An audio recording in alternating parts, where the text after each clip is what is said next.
Hey everyone, welcome back to the Return to Dragon Quest Swords livestream series. It is indeed my second livestream series on the channel, and it is also, well, my second Dragon Quest Swords specific livestream on the channel, and it is the second part for said livestream. I will say, without hesitation, that the setup for the audio last recording was simply not good enough. It is now hopefully going to be a little more appropriate. I had every intention of the audio being a little bit louder when there were periods of heavy dialogue, but to leave it that high for pretty much the entirety of the livestream was not just substandard, but basically, for me it almost ruined the recording, but I hope that you didn't allow it to affect you as negatively as it would affect me. Oh yes. Anyway, we've seen this before.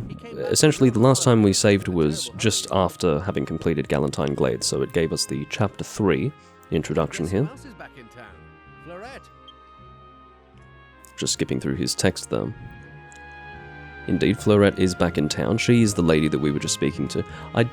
When I say just speaking to, I mean at the end of the previous video. One thing that I don't know for sure is if she actually introduced herself when we were speaking to her last time. Oh, it's this girl again. What do you have to say? A girl came out of the castle just now and went into that house there. Well, there you go. Turns out that speaking to people around here will actually direct you towards the story. So, for example, I may have gone to the palace to actually further the story, but instead I can read this information that this girl is telling me and assume that anything relating to that girl is actually where we want to be progressing the story, or anything relating to her whereabouts will progress the story. And that is what we're being told now. You should have seen the outfit she was wearing. Obviously, that is intended to be highly ironic. I'm pretty sure I haven't seen her here before. I'd definitely remember if I had. I'm not sure what this girl's about. I don't know if she's like a... Well, she is dressed so differently to everyone else that one can assume that she's travelling through or just passing through, I don't know. But she speaks as if she's well familiar with the residents here, so I'm not sure.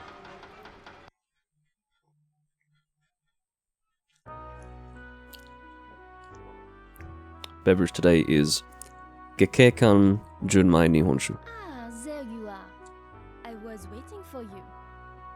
Pardon? Lovely. How did I know this was your house? Well, I did not think you lived in a shop or at a church. This is the question that I have for her. Is this the only house in the entire city? I feel like she had just walked into the only house that she saw when she first walked in. I don't suspect that she actually... Oh, do you know what? She is familiar with the place. Maybe she does know that there are no other homes here. She's been here before. Oh well. I have a request to ask of you. Will you accompany me to Mount Arondite? There has to be an explanation why we are the only people who are just living here in a home as opposed to a shop or a church, or indeed the palace. Very, very small city. I'm being asked to accompany her to a place for reasons that have yet to be explained, but I'm being asked whether or not I will accompany her, but I will say yes, because there's no other way to progress the story. Merci. Now I am going to the church to see my old friends. You will rendezvous with me there later? Sure. À bientôt. See you at the church. I find that it's best to rendezvous with a person, or to organize a rendezvous with a time specified. This has been very vague, but that's alright. You've a keen eye for the ladies, eh, lad? Just like your dad. Quite right. Oh, heck. No need to tell your mama said that when she gets back, eh? She'll only be ticked off. It's nowt but men's talk. Yes. And remember, he's treating me like a man now.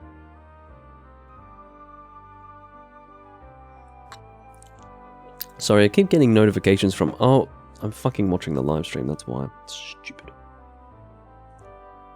Been getting messages about low data. Well, watching this live stream with my 4G connection is probably not going to help. I suppose I can actually thank my internet service provider or rather my mobile service provider from actually warning me that I was on data instead of home Wi-Fi. It's really annoying. Whenever I, for one reason or another, have to turn off my Wi-Fi, I always forget to turn it back on, then I end up consuming extensive data while at home. Anyway, it is what it is.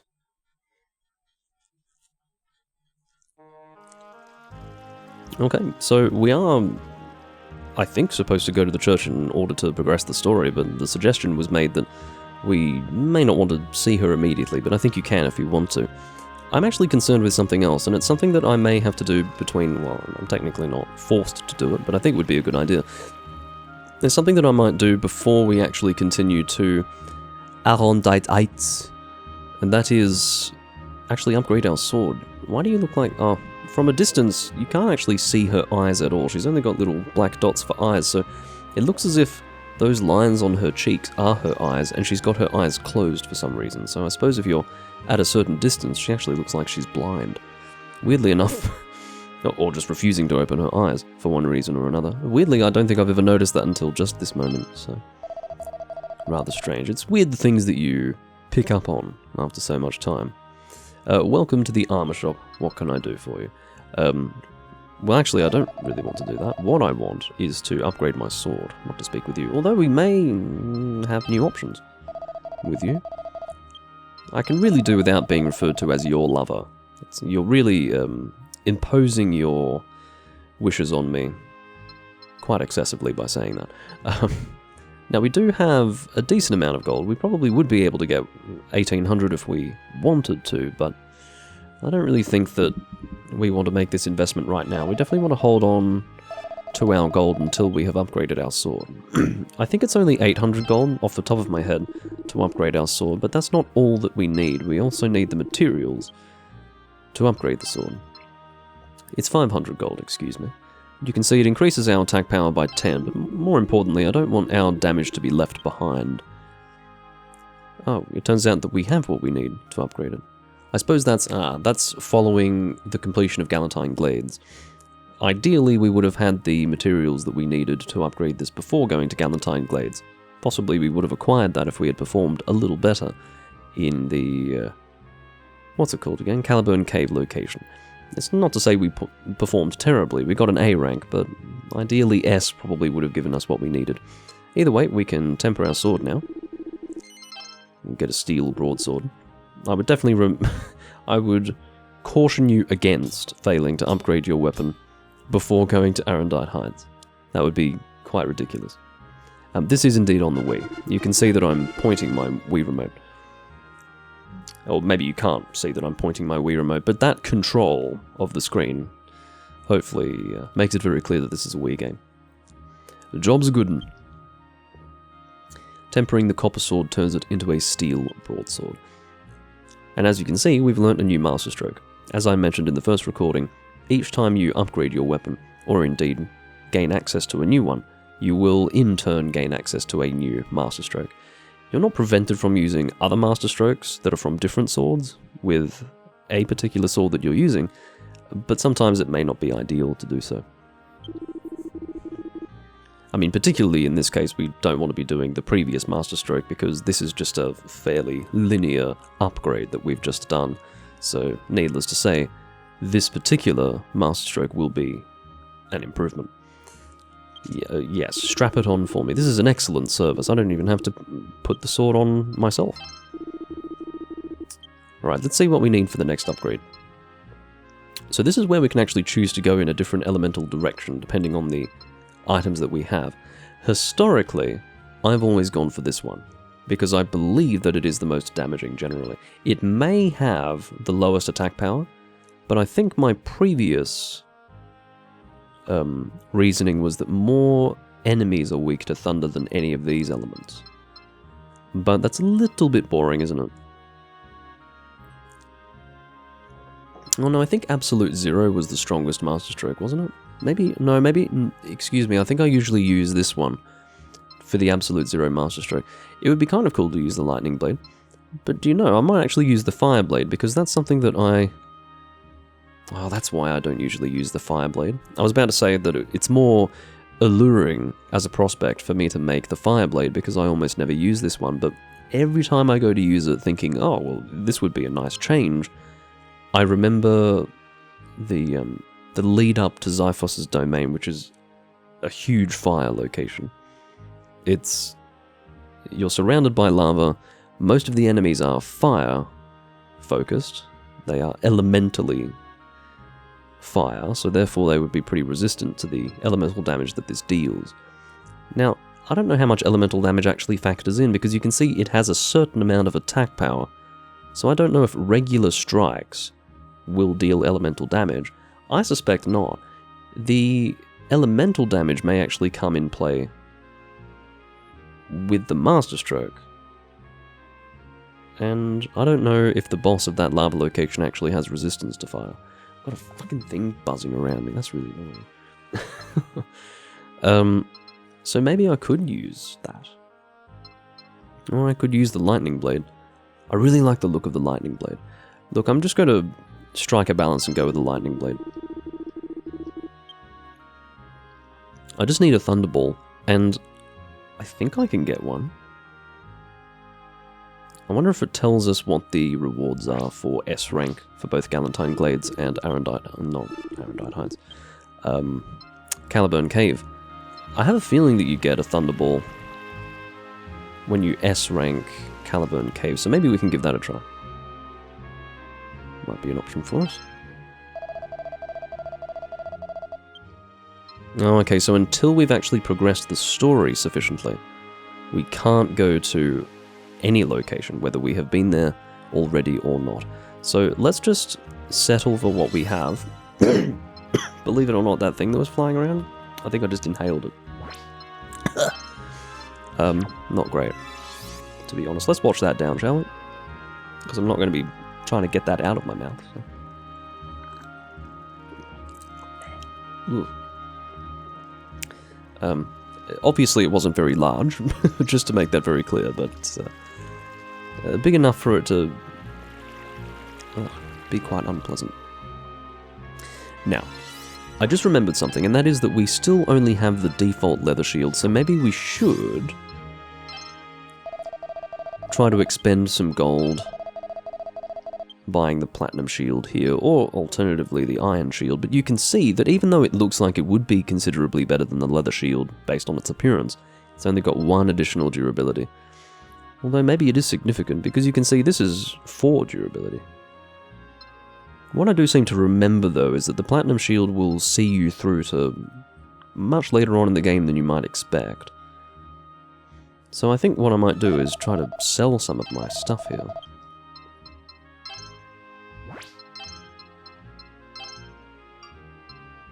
Oh, I do have... I can make a little bit of gold with this. I'm just going to look to see how much money I can make. Probably not much, to be honest. I can sell my only weapon and still not have enough money. That's always an option. Cannot be sold. Damn. It's probably something of sentimental value to our character. I may as well sell this. Now, as far as having alternative pieces of armor to wear, you really don't need to worry about that, because the only thing that has durability is your shield in this game. So, and then you will only depart on a quest with the shield that you have equipped. You are not given the opportunity to equip a different shield once that one is broken. So the concept of like durability and then therefore having a backup loadout to equip or something like that, it really doesn't exist in this game. I'm not going to say that this game is simplistic, but the detail is not really there. It's not like all RPGs. I'm not really sure how the other Dragon Quest games work, but I think it would probably be safe to say that this one's a little bit more simplistic than Dragon Quest is normally. At least, you know, the games from the 2000s. So, you really don't need to worry about having backups, in other words. I may as well just make some gold out of this. She's now calling me Sunshine as well. Sunshine is a little bit silly Billy. I would say that Sunshine, rather than being, you know, concerning, so being called my lover, I can really pass on that. I really don't need to be called my lover by a an aging, pudgy nun. However, being called Sunshine, for me, it's a little bit belittling. Feels like she's putting me down. Apparently this is the only Dragon Quest game that even has a durability system. I guess they went with... What's the phrase? Less is more. So I guess Dragon Quest is actually a rather simplistic RPG, which is fair. Nothing wrong with that. They probably focus more on combat than on the other things, like the armor that you wear and perhaps even the weapons that you use.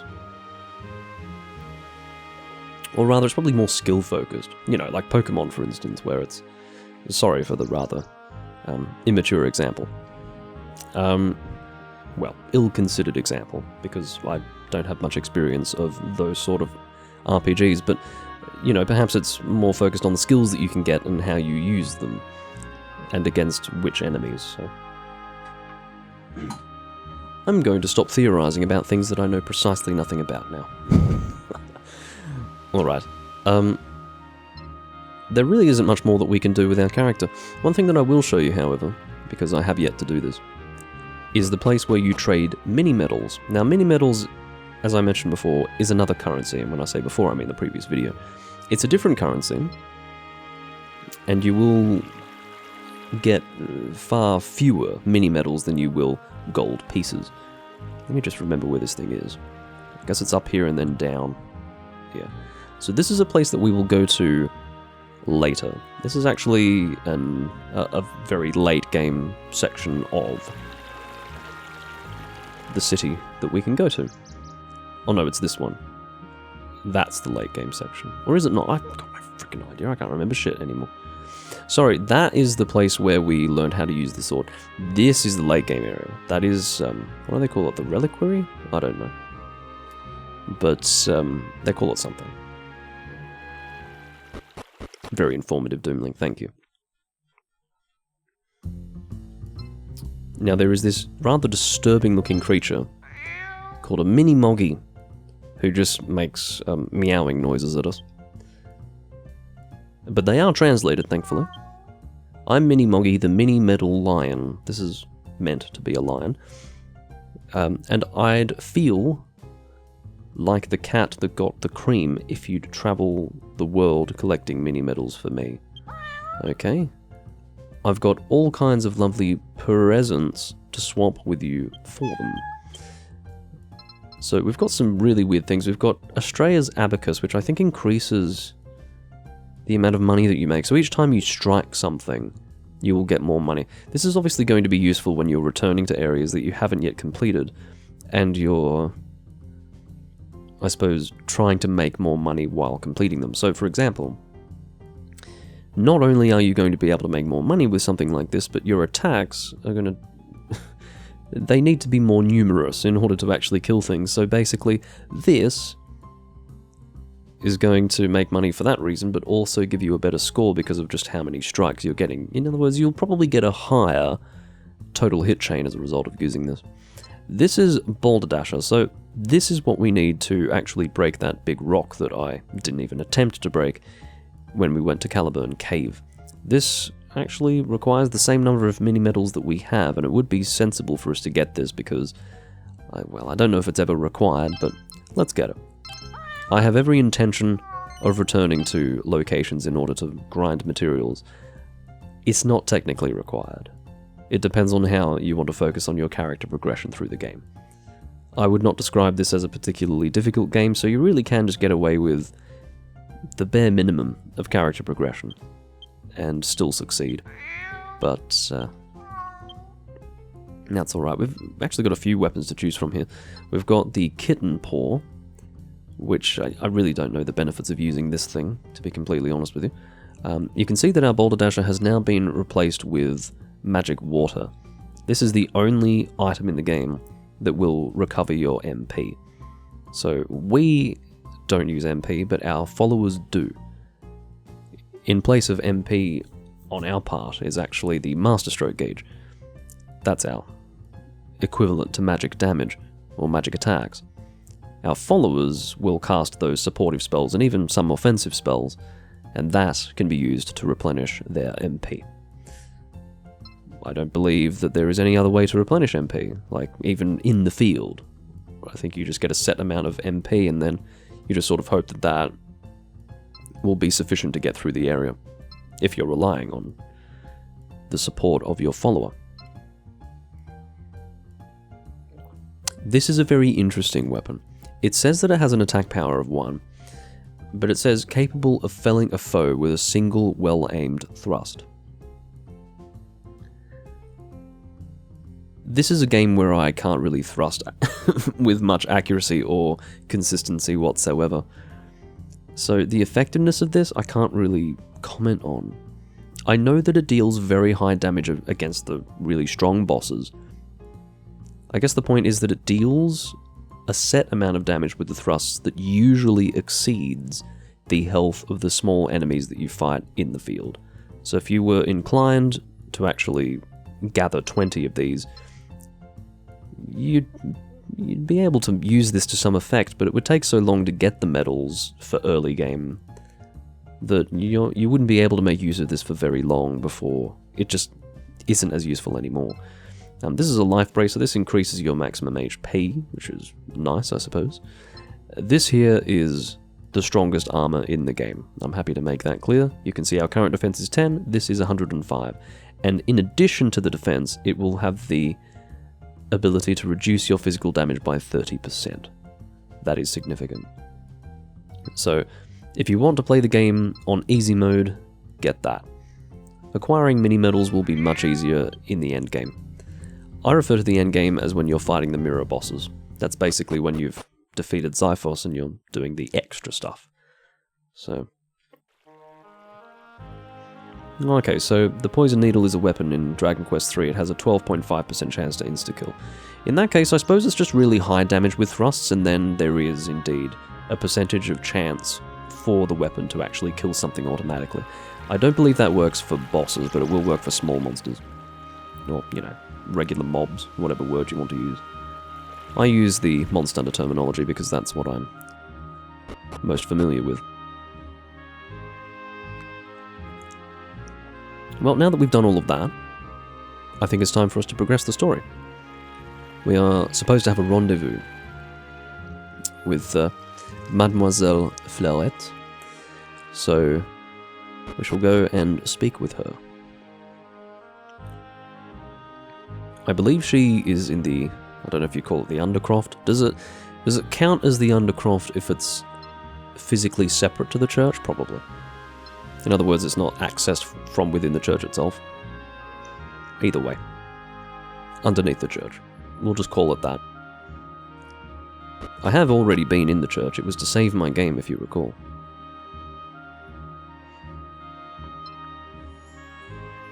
I was wrong about her being here.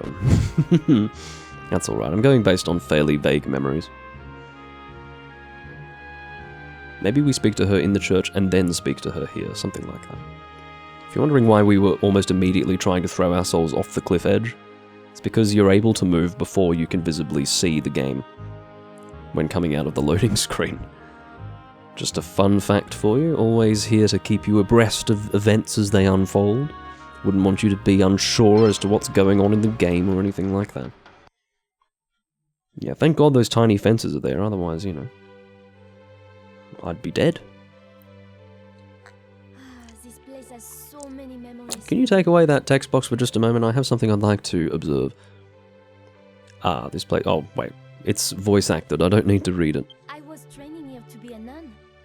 But then my brother became sick And I went off the rails.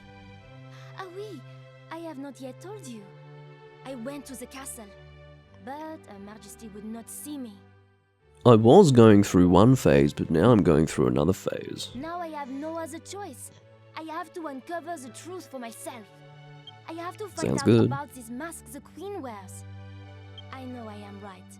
I know it is the same mask I saw on Mount Arundite when I was a child. That mask hides a dark secret. I am sure of it. That is why I must go to Mount Arundite and find it again. And you, I forget. What do you call yourself?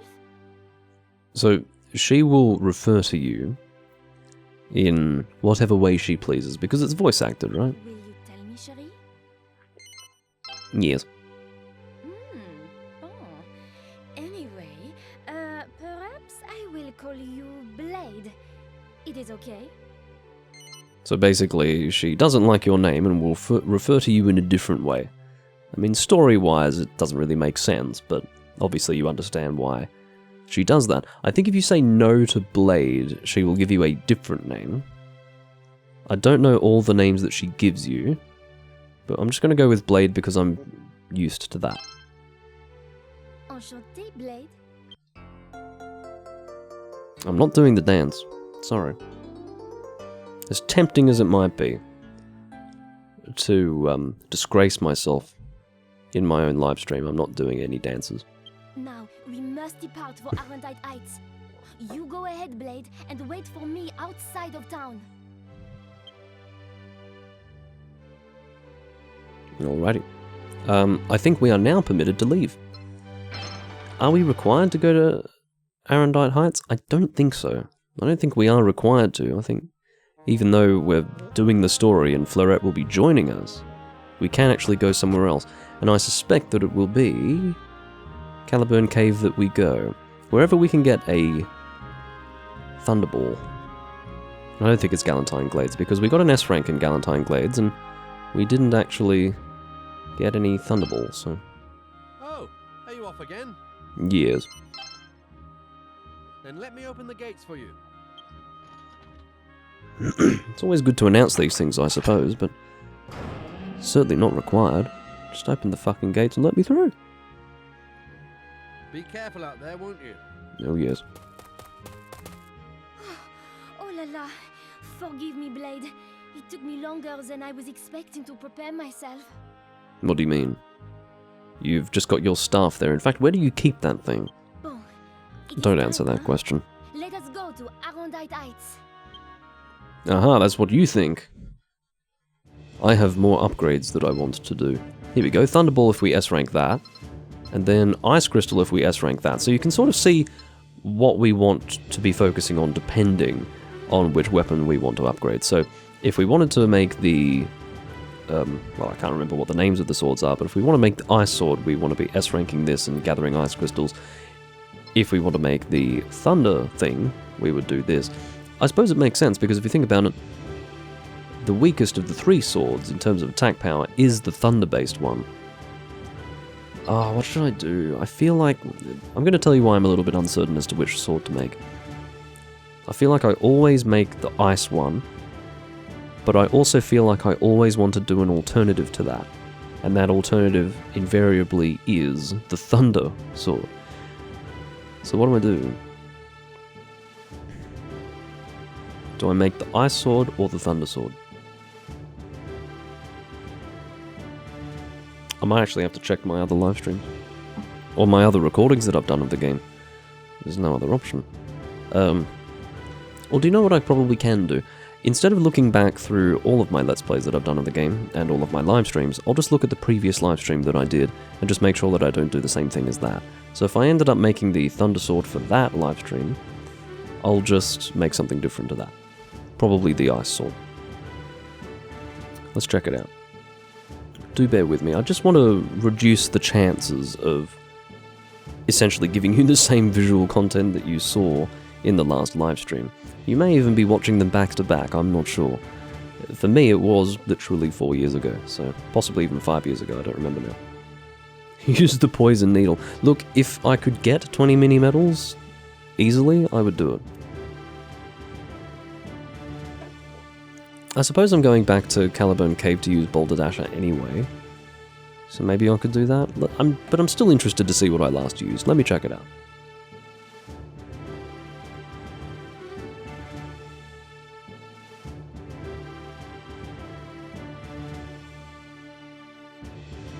And in the meantime, I'll be able to see when I actually recorded this. Yeah, it has been 5 years.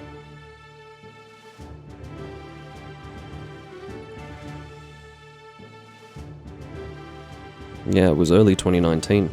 amazingly.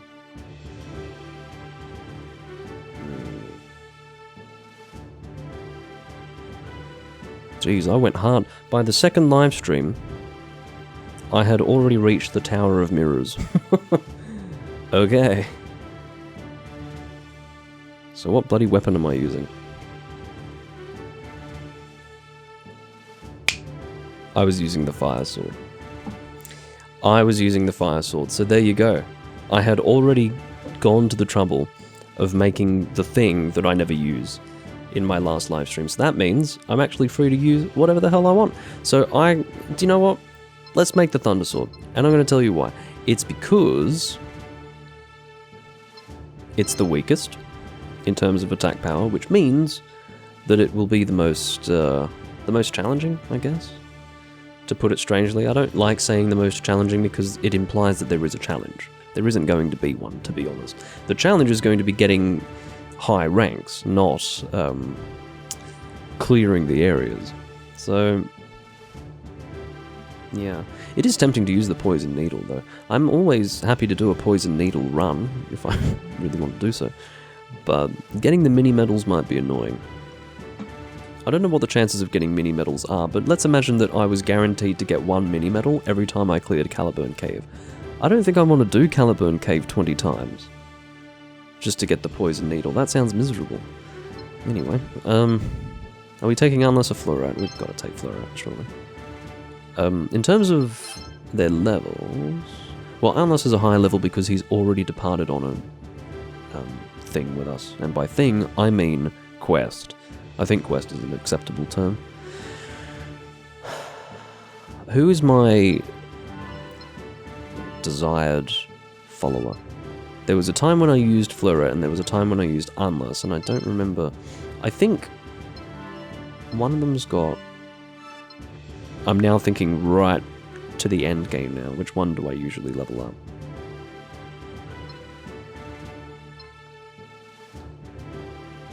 I think it's Unless, because Fluorite doesn't have any offensive spells.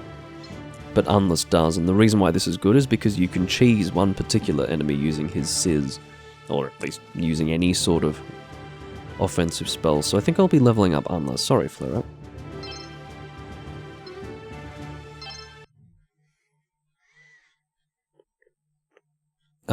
When you go to Arendite Heights, you are forced to take the story-relevant follower. So, just to make that clear, I don't think you're able to choose Unless for that. I'm able to make this choice because I've already been here before. Let's try to get through this as effectively as we can. Again, I'm playing it nice and safe here because I want 100% accuracy for this particular run. So I'm not doing big horizontal slashes, not against little enemies like that. If I were confident enough, I would do it, but I'm not confident. So. Do you know what I'll do? I will not actually check the grass because I want to have a good clear time. If I check the grass, I think it will negatively affect it, so...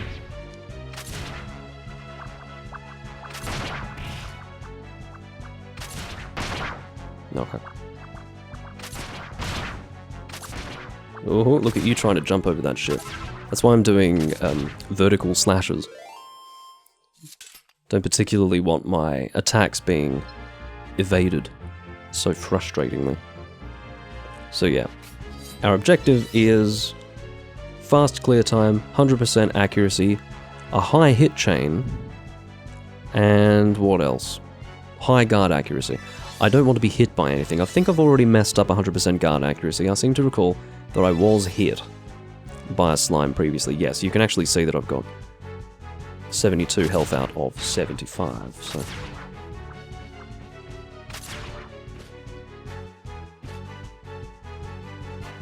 Now, I believe I've got Unless set to follow orders.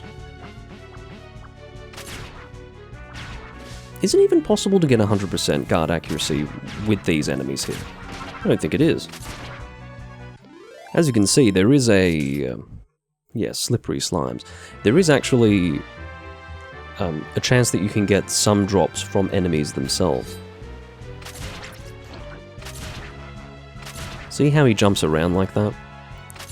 I don't want to do multiple slashes and then have him jump out of the way of my follow-up attack. I think I mentioned that in the previous recording that I did, when I was actually going through Caliburn Cave for the first time.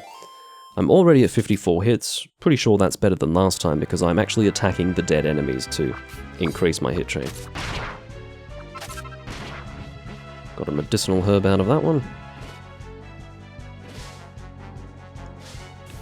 I'm happy to confess that my confidence levels in clearing this area with a good score are pretty low. Pretty low. Because even though I have technically had a warm-up, I did the previous area not that long ago, just last week. Previous recording, that is. I still feel really out of practice with this game, so if I can manage an S rank, I'll be sufficiently glad. Well, let's be honest, I'll be pissed if I... Here's the question, my clear time is going to go up if I do the Boulder Dasher. Do you know what? Let's not use Boulder Dasher this time. I will be coming back here, so I will use Boulder Dasher next time. I just want to see what I can manage with like a really good clear time. What I just did there, and I'm not going to explain it right now.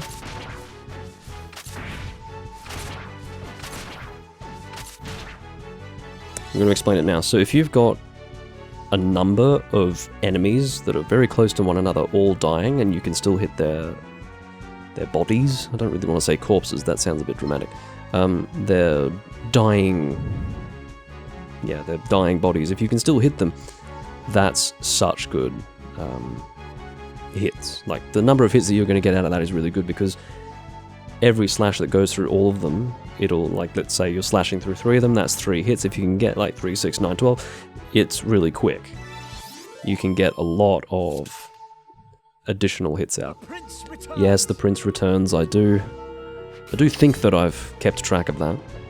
The fact that you have returned. To be completely honest, I don't know what he means by that. Was there a time when he wasn't? Or rather, was there a time when he was out and about in the field, you know, making his mark on the world? I don't know. And now he's back. Okay, so guard percentage will only go down if you take damage, which would make sense because, as we've established, those fucking moles shoveling dirt at you, you can't really block both of those at one time. I think it's designed to show you that you're actually not going to take damage if you get hit by the dirt. Probably more like a tutorial. I wanted a horizontal there. Of course, with these bloody enemies, you don't want to be doing any horizontal slashes because they will automatically jump over them. It's not a chance to jump over your horizontal slash, it is guaranteed to happen. So. Oh, I can hit that shit back. Let me do that. What I really don't want is for the enemy to run away. Because if the enemy runs away... Oh, you fucker! 101 is going to be my maximum hit chain, it looks like, but it doesn't mean I stop trying to hit the enemies with 100% accuracy, because my accuracy stat is still a thing. Now, obviously, that was a case of me doing a horizontal slash when I actually intended to do a diagonal or a vertical. Very annoying. But number of enemies killed, of course, is a stat. So we don't want any enemies running away. If you fail to hit back the arrows with these enemies... Oh fuck, that's not good. He might run away if I'm...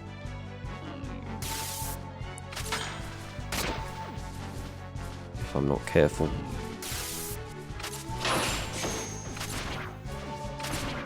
Okay, if I miss this one more time... Thank fucking God. I think my pointer just shut itself. It felt like it shut itself. Because he was so close to me, I just wasn't really sure what my timing was supposed to be, because obviously I was hitting it too soon, but that's because he's so damn close to me. Seeing him at that distance makes me wonder how it took so long for the frickin' arrow to get to me. Pretty good for the hits. Oh, there goes my fucking guard. Accuracy.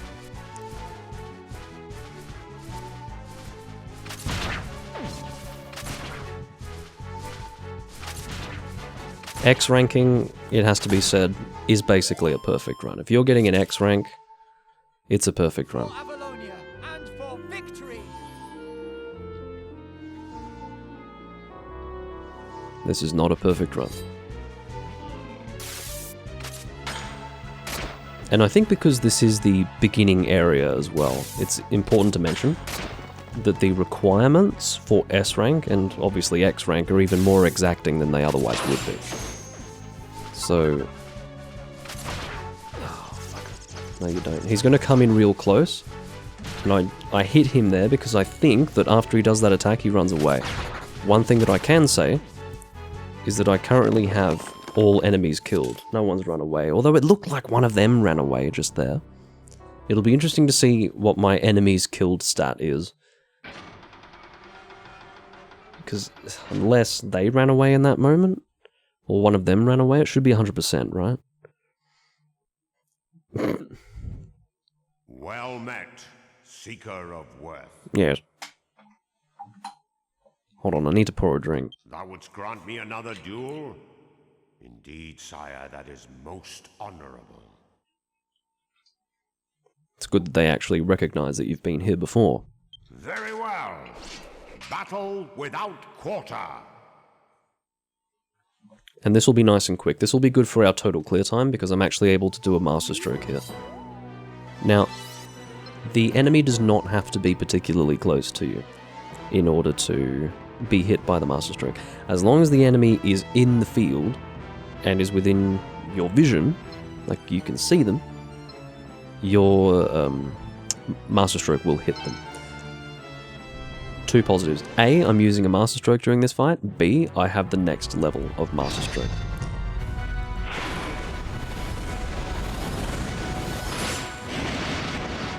No. 1, 2, 3. That should kill him. It didn't kill him, shockingly. I was expecting that to kill him. Show me your worth. Alright, come on.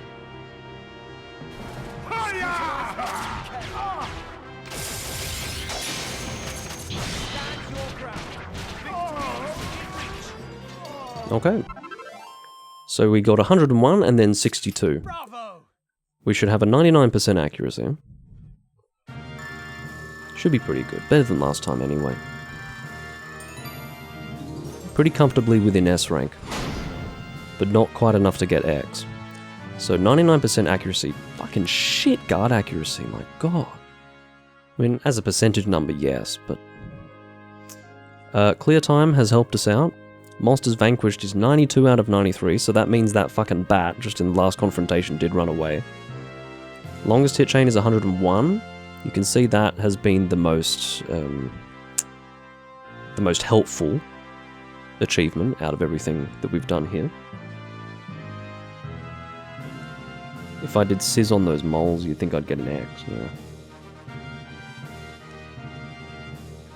There's also that consideration, you know, some confrontations may actually be better dealt with if I use Sizz on some of the enemies. So, the problematic enemies, for example, the ones that will cause more time to be spent killing them, which will affect this, enemies that are likely to run away, and as AJ mentions, the moles, which perhaps will affect guard accuracy. We're not sure yet.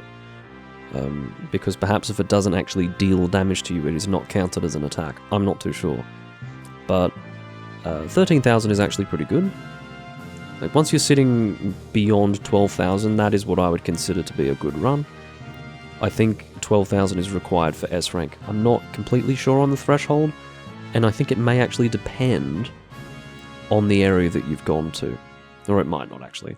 I think the difficulty in getting the score will depend on the area you've gone to. As I mentioned, because this is the first area, you need to be pretty perfect in order to get an S rank. If I got this performance, well, not so much clear time, because that's obviously going to be different, like wildly different depending on the area you're going to, but if I got, you know, all but one monsters vanquished, an accuracy of 99% on some other locations, I'd be hitting possibly even higher than 13,000. Or perhaps not, who knows. But, yeah, I like that. I put forward a theory and then I say, or I could be talking complete shit. It's always encouraging, isn't it? Thank you, Doomy. Hey, that's awesome. I've got someone who watched my original Let's Play back in 2015, so yeah, I'm back in the game. Obviously, well, it's weird to think that was 9 years ago now. But yeah, here we are. I'm no better at the game now than I was then, just to be very clear. I was probably technically better back then. Because, yeah, it's weird. Weird to think that it's been 9 years since I did that Let's Play. Even weirder to think that it's been, like, 15 years since I first played the game. Verily, thou dost grow mightier with each meeting. I marvel at thy puissance. Thank you for your compliments. I will save the game. Didn't actually see if we managed to level up though. Doesn't look like we did. I will double check that. Of course, it is only the first area, so I suppose the experience isn't that impressive.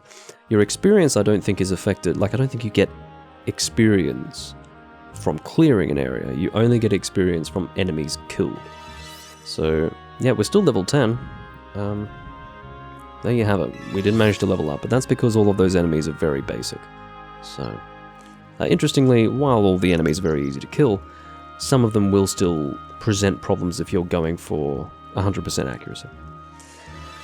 So, we've got a Thunderball. So let's... What was I going to make? Yeah, let's make the Thunder Sword. Will I have enough money to do it, though? We have 839 gold. I don't believe that's enough. Maybe it is. Admittedly, I have no recollection of just how much money is needed. It is 1,280. 1,280. As for the materials required, I think we have them. We do. So, is there anything that we can sell that we don't need? Possibly not. So Monster Bone and Iron Ore, Thunderball. Anything that's not that, can we sell it? Does this guy sell equipment, or can you sell whatever you want? Probably whatever you want. And no, let's not sell this stuff. Let's clear Galentine Glades. See what kind of score we can get there. Keeping in mind that we have a better loadout now than we did when we last went there. So we should be able to see an improvement. I'm not going to do Caliburn Cave again, even though I could make use of Boulder Dasher. Because that would be subjecting you to the same location 3 times in 2 recordings, which is not really acceptable.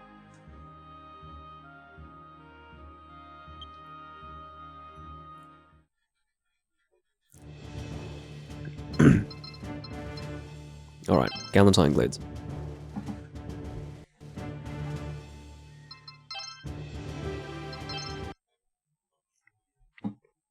So again, we're aiming for the same thing. I'm going to try and learn from that last confrontation. i.e., if I encounter any enemies that are either going to take a long time to kill, or any enemies that may cause me to lose my hit chain, or that I suspect could cause that, I will use Sizz. Obviously, I'm leveling up Anlas. As he is leveled up, he will have more and more magic. And I have him set to follow orders only. So he should... Well, he's certainly not going to be wasting his MP, in other words.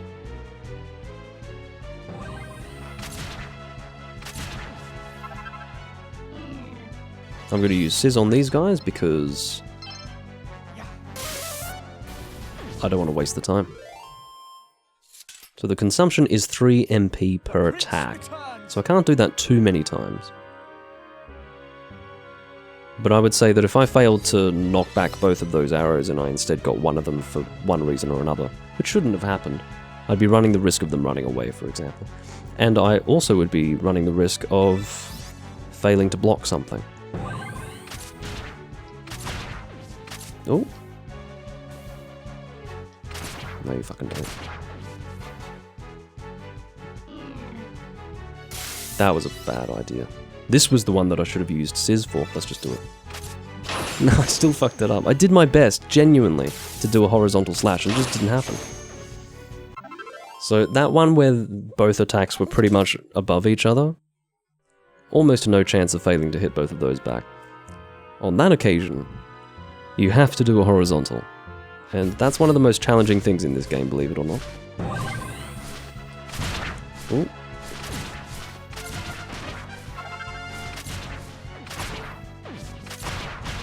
There we go. Excellent opportunity for your hit chain. A single enemy that can be hit several times is going to be less lucrative in terms of hit chain, as compared to a situation like that, where you've got 3 enemies all dying together that you can hit a few times. Adds up so quickly.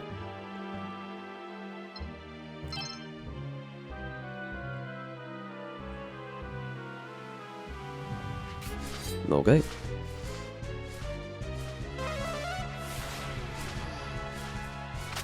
These guys move a lot. Let's speed things up.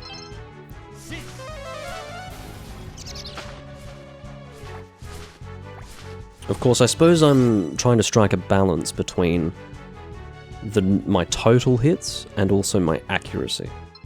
So my total hits, or rather the potential for the number of hits that I can get, is going to go down when I make use of armor. Oh, but I need to...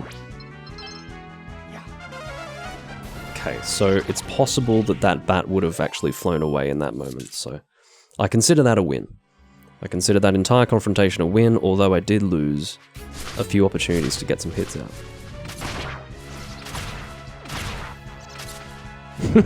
Fucker. I just don't know when people are leaving, and by people, I don't mean people. I don't know when the enemies are going to actually run away.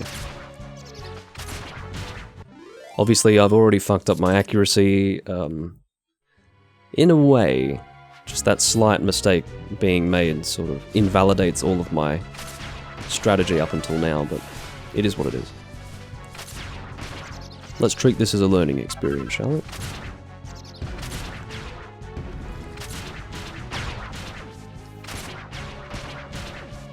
Okay. We're almost back up to the number of hits that we were at before. So in terms of hit combo, it's not completely...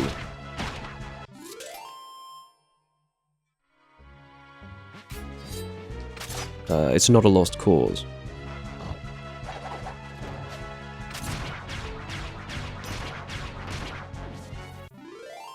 Very good.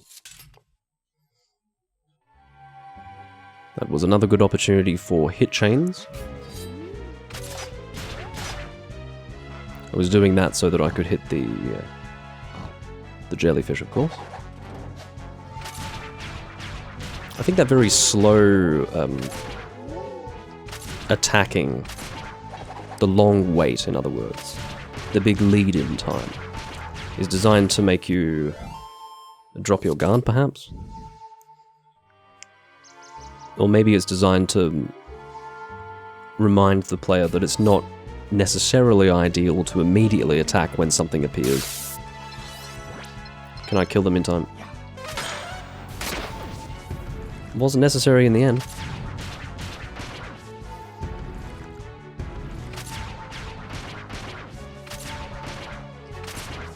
Alright, we're at 75 hit chain. We've only missed 1 strike, so there's still a chance that we can get up to 100. Is it left or right? Fuck me. I went left last time and I think it was correct, so let's do it. So there's still a possibility that I can get 99 accuracy with more than 100 hits. I'm kind of tempted to... No! Terrible! Terribly done. Now I've just completely ruined it. You are the one that I will sizz from now on, you little prick. You are the one. Look at you. Absolutely. Just one enemy completely destroying my fucking my stats. Look at that. One confrontation has completely bodied my results. How did I deal with that the first time? Maybe I just fluked it the first time. Or I was just being more careful. Pretty much my only saving grace now is going to be clear time. Which, like as a stat, really, is not that big of a deal. And the reason why is because they anticipate that you may come back later on with a really good weapon, right? So they're trying to reward skill over how well built your character is. And for victory. So yeah, clear time, not something you want to be relying on too much. Oh, this is a chance to get my hit chain up.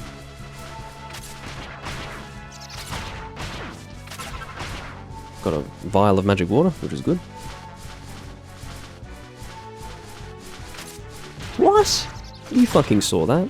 I know that you witnessed that with your own 2 eyes. Not my fault, man. Oh no! My magic is all but My magic is all but spent! Unless is hollering. You know, he can't. I don't think he can do a Sizz now. No, he can. He's still got enough for a Sizz.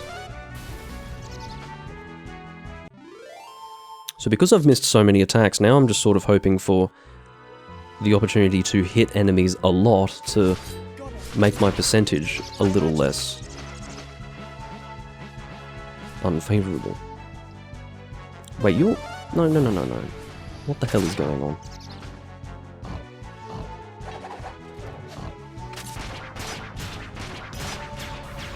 Okay. Oh, this is the run-up attack. Somewhat intimidating when you first see it.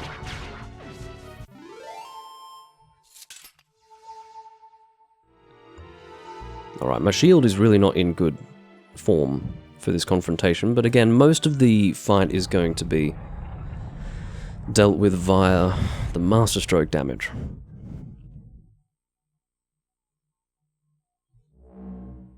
This, my garden. Can I just say though, first time you play through this game, don't play it how I'm playing it. Do not do it. You should not do it. Do not play with the intention of getting a good score the first time. You can do it the next time, but you will have so much more fun if you're just swinging your Wiimote around and killing things. It's so much more fun. Don't worry about that score. Just worry about avoiding taking damage. If there's one thing you're going to focus on, just do that. That's my recommendation, just for having fun. The way I'm doing it, it's still fun, but it's so much more fun to just not even worry about your score. I feel like a real dick doing this. 1, 2, 3. Alright, that's about half damage, or rather half health. Yes, waggle to your heart's content. scrutinize the enemy carefully. As you can see, you can actually punch in the same place more than once. Ooh. Becoming increasingly difficult as my shield breaks apart. I don't think he gives you many opportunities to slash, and I think he will cause you to fuck things up Bravo! if you swing too aggressively there. Or what's this going to be? Better than last time, shockingly. I was not expecting that result. You can still see, or let me rephrase that, you can see it's still not enough for an X rank. Pretty good score though. And I was quite disappointed with my performance. I got all monsters vanquished, that's definitely good. So these two, very good. Longest hit chain, still not too bad. You know, 76 obviously isn't as good as before, but yeah. Interestingly, guard accuracy is better, percentage-wise. How about our bonuses? Got a nice crystal out of that. No monsters left behind. No monster left behind, so gun accuracy over 80%. Accuracy over 80%. Overking of Overkill, what is that caused by? Overking of Overkill, is that because of the damage that Unless was doing with Sizz to some of the enemies, or is that... What causes Overking of Overkill? Or what leads to it?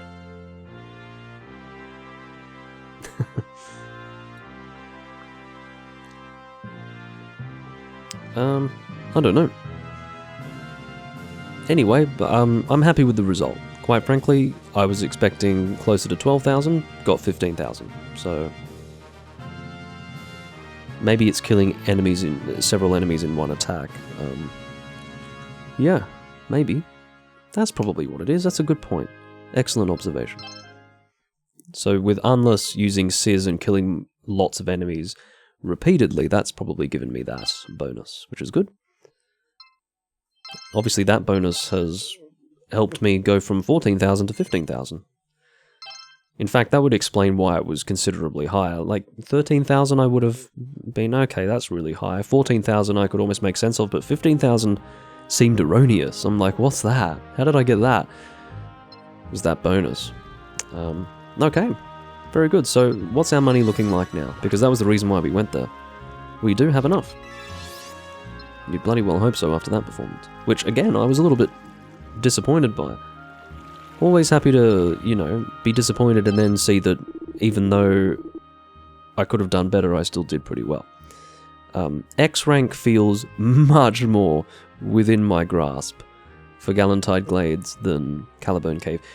I think it is only possible, surely, to get X rank in Caliburn Cave if you absolutely ace it with 0 mistakes.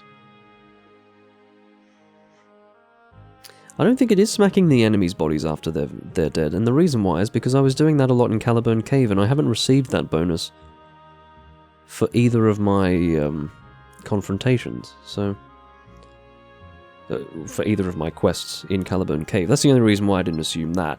I agree that that's the most likely, based on the name, Overking of Overkill. If you're overkilling, it means that you're dealing more damage than is necessary to kill them, but... I'm not sure. Maybe the opportunities were more numerous in Galentine Glades because of all of those dead bats, which AJ referred to them in a different way. Drakies, I think he said. I don't know. Is that what they're called?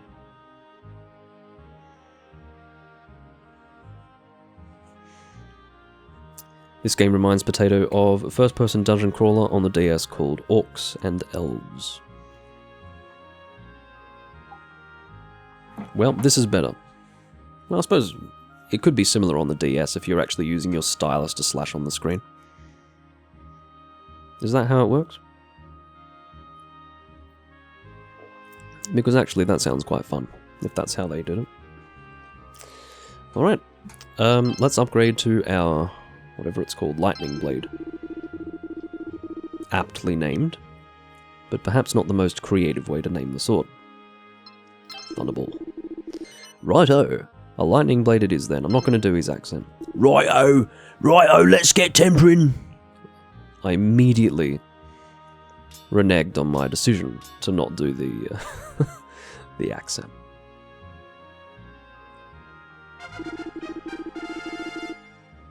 Well, apparently using the buttons was an option as well as slashing with the stylus. There we go, job's a good one. One brand spanking new lightning blade. Off the anvil. Remember when I said in the previous video that I hope there's no one from the British continent who's actually watching this to listen to my accent? Well, Potato is here, so I've chosen a bad time to do such an accent. Alright, we have tempted our weapon, and you can see... Tempted? We have tempered our weapon. And,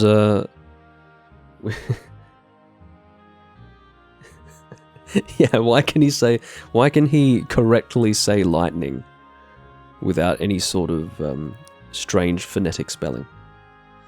That's the question. Alright. As I mentioned, you get a new Master Stroke every time. You can see this one is elemental, so I believe I am correct in saying that the swords themselves do not have an element, they just have an attack value. But the Master Strokes will have an attack value and an elemental damage built in. Surely. I mean, I don't know that for, like, certain. I don't know 100% that they deal elemental damage, but if they didn't, it would be fucking scandalous. So, they must. Alright, strap it on me, mate.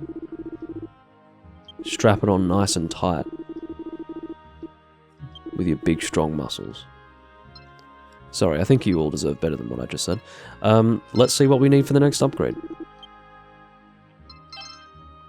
You can see that the design is starting to take on a bit of a different shape. I really like this shape. This one's more like a, what is it, a talwar? I think it's called a talwar. Sort of a, it was a Middle Eastern style sword, wasn't it? Talwar. You can see that the gold requirement has gone up exponentially. The reason why they do this is because I think the required materials are the same, but you can see that to get 3,200 gold we would have to do a lot of Galentine Glades. So we can theoretically get this upgraded in Galentine Glades, but I don't really want to. I don't want to do the same area repeatedly. I mean, I'm going to do it repeatedly, but not that many times is what I'm trying to say. So let's not. Or rather, if I got the... if I got that weapon that makes more money drop, and I just did a whole number of Caliburn cave runs, I'd probably be able to get the money pretty quickly. How many mini medals do I have now? I think I've got maybe 2 since getting Boulder Dasher. Something like that. No, just the 1. 3 hours and 37 minutes spent adventuring. I did read that as 3 minutes and 37 seconds very briefly, and I couldn't quite fucking believe it. I was like, no, that's not right. And then I realized, oh, must be hours and minutes. Anyway, that would be quite funny, wouldn't it?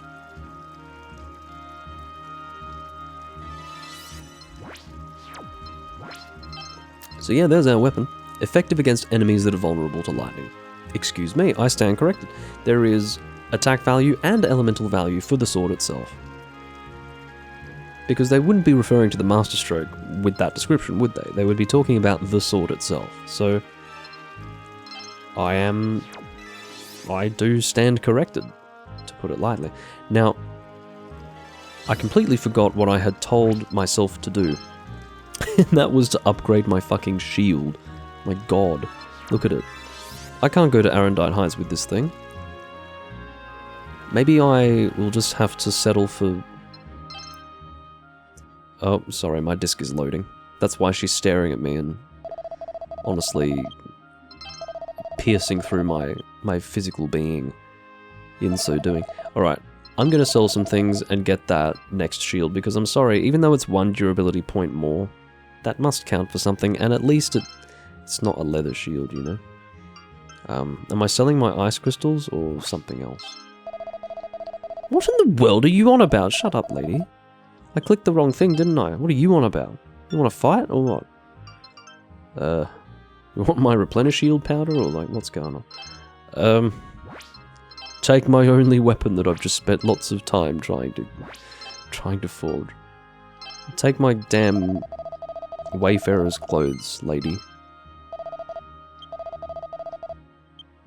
Call me Sunshine one more time and I will take that cloth you've got around your head and wring your neck with it.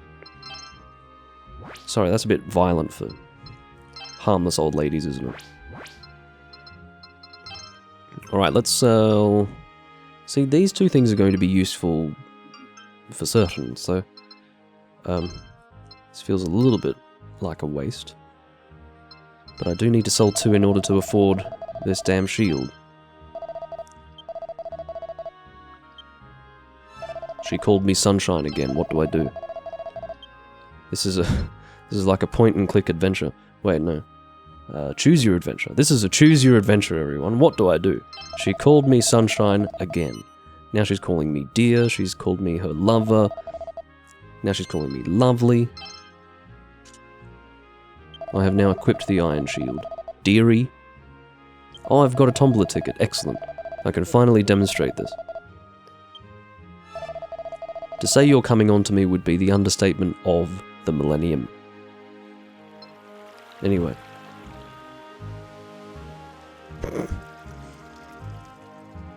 Yeah, I'll wipe that smirk off her face. You'll never smile again when I'm done with you.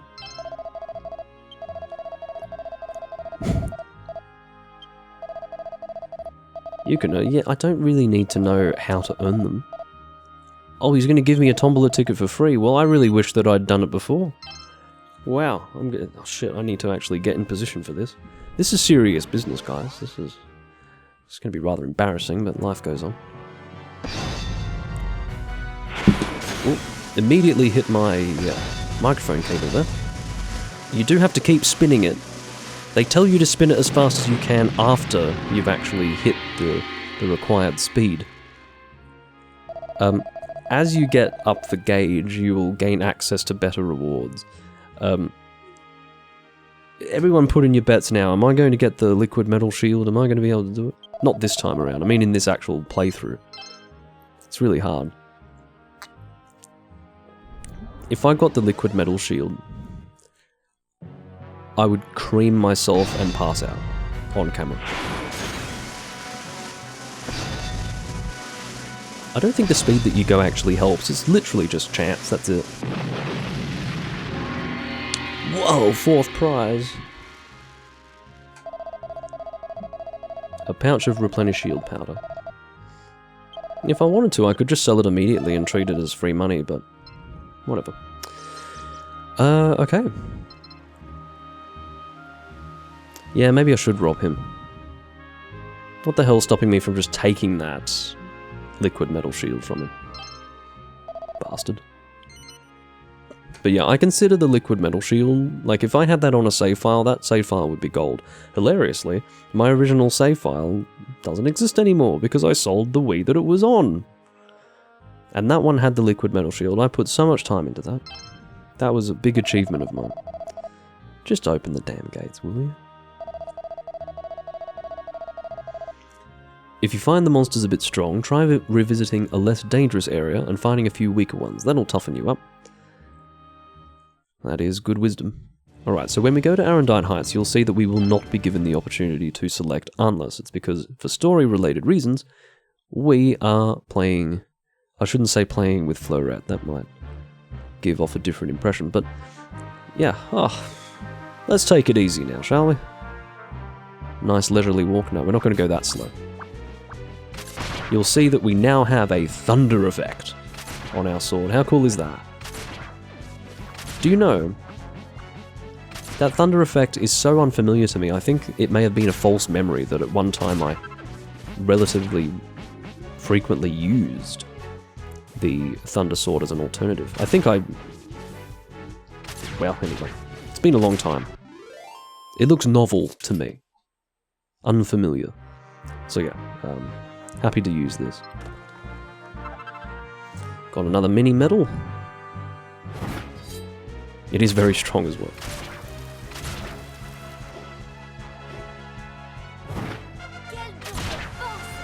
Obviously, those of you who have been watching since the beginning will be very refreshed to see that we've got all new enemies coming up here.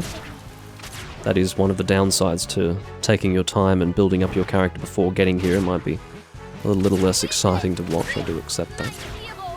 Got to shield this stuff as well. Good night. Getting a few level ups now.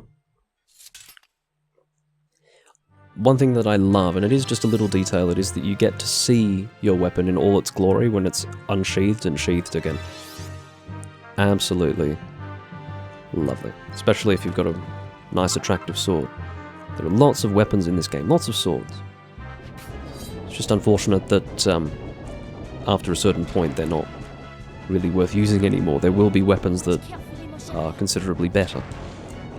At a certain point you will get one of these rocks with a face on it. If you get the one with a face on it, there you go. They're basically spoiling the experience by giving us a tutorial before we actually fight the monster. I'm not too sure how I feel about this. Having a tutorial showing you what's going to happen before it happens.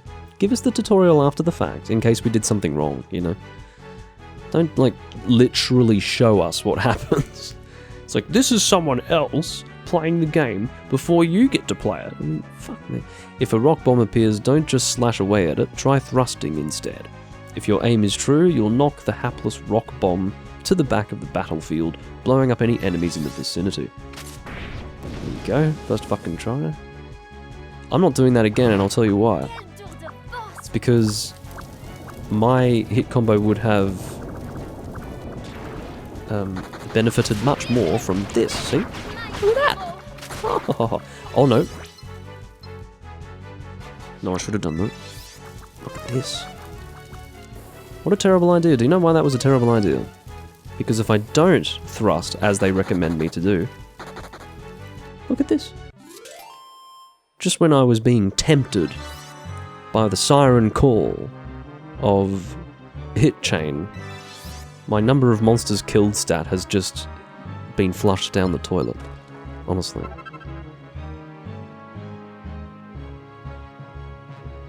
Now, this is where you want to go if you want to finish the area as quickly as possible. This is where you want to go if you want to have some fun.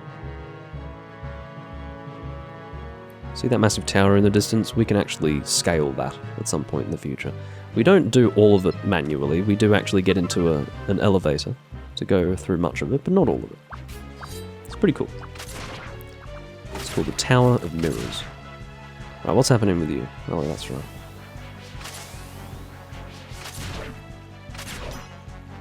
I don't think you can hit them after death. I don't think so. Whoa! Fucked up my hit train there. Pricks. Oh, I thought they were running away. No, he fucking ran away. He's gonna run away as well now, isn't he? Frustratingly, Fleurette, with her complete lack of, you know, offensive magic, is not working very well for me at the moment. Sorry, Fleurette, you're pleasant to both look at and listen to, but you're not very effective. Not for me, anyway. Oh, these guys. This is the first enemy that you encounter where... I'm not even going to read this shit. This is the first enemy that you encounter where if you're too slow in killing it, he will actually destroy the bridge and cause you to die.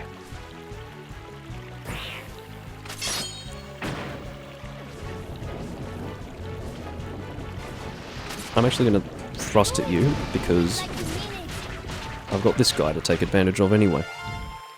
I'd say that was a pretty good end result. I'll take that. Now I am technically, you know, over-leveled for this location, both literally and also in terms of my damage that I'm dealing with my weapons, so... Could have been worse, I could have come here with an upgraded lightning sword, don't remember what it's called, but yeah. We're continuing quite far in a direction that's not even going to lead to our destination, which is interesting. This is a dead end. And, oh, never mind. There's the dead end. I was about to say, there's going to be a chest that appears. No. The chest is down there. Mini medal. And here's our chest. I don't remember what's in it. Lucky bag? Ooh. This is a Yggdrasil leaf. Now, the good thing about those... Oh, how to return to town? What do you mean? I'm not required to turn to town here. It'll just take me back to the last junction. Alright, so, what was I going to say? So those leaves, the Yggdrasil leaves, they will automatically heal you from death. No, they won't automatically heal you. Here I was about to say, it's like a fairy in Zelda. No, it's not like a fairy in Zelda. You have to actually manually use it. No, excuse me. For your followers, it has to be manually used by you. If you do die and you have a Yggdrasil leaf, it will ask you if you want to use it and it will revive you. There we go. Just had to engage my memory there for a moment.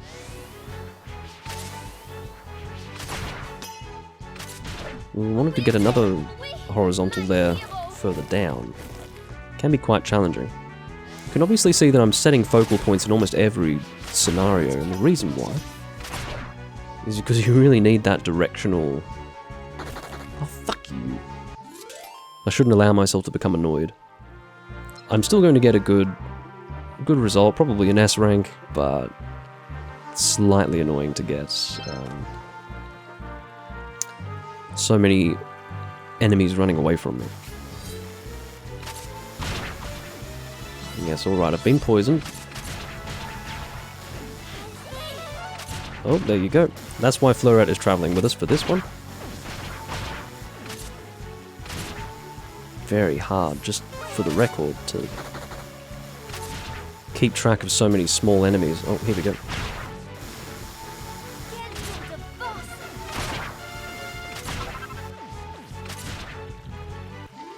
I don't know what my accuracy is going to look like. Every single time I fail to... Yeah, I'll open that. I think, is this... No, this isn't a mimic. You do eventually get mimics. But yeah, every time I fail to maintain my hit chain, I just need to keep trying again. So as soon as I go back to 0, just try again. It's a lovely comment, Potato. He's advising me that I attack Fleurette because she's French.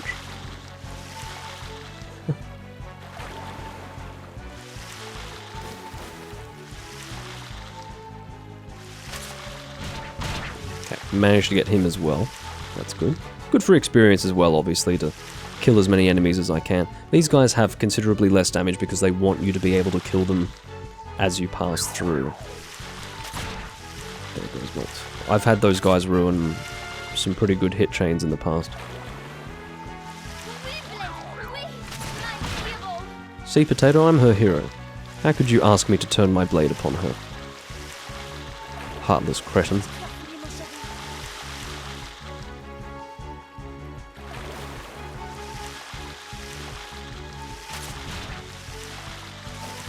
We'll be fighting more of those enemies in the next location that we go to. Oh, gotta get my horizontal again. They're pretty... I would describe that as lenient. You can start attacking from further away than it looks like you can in order to hit them.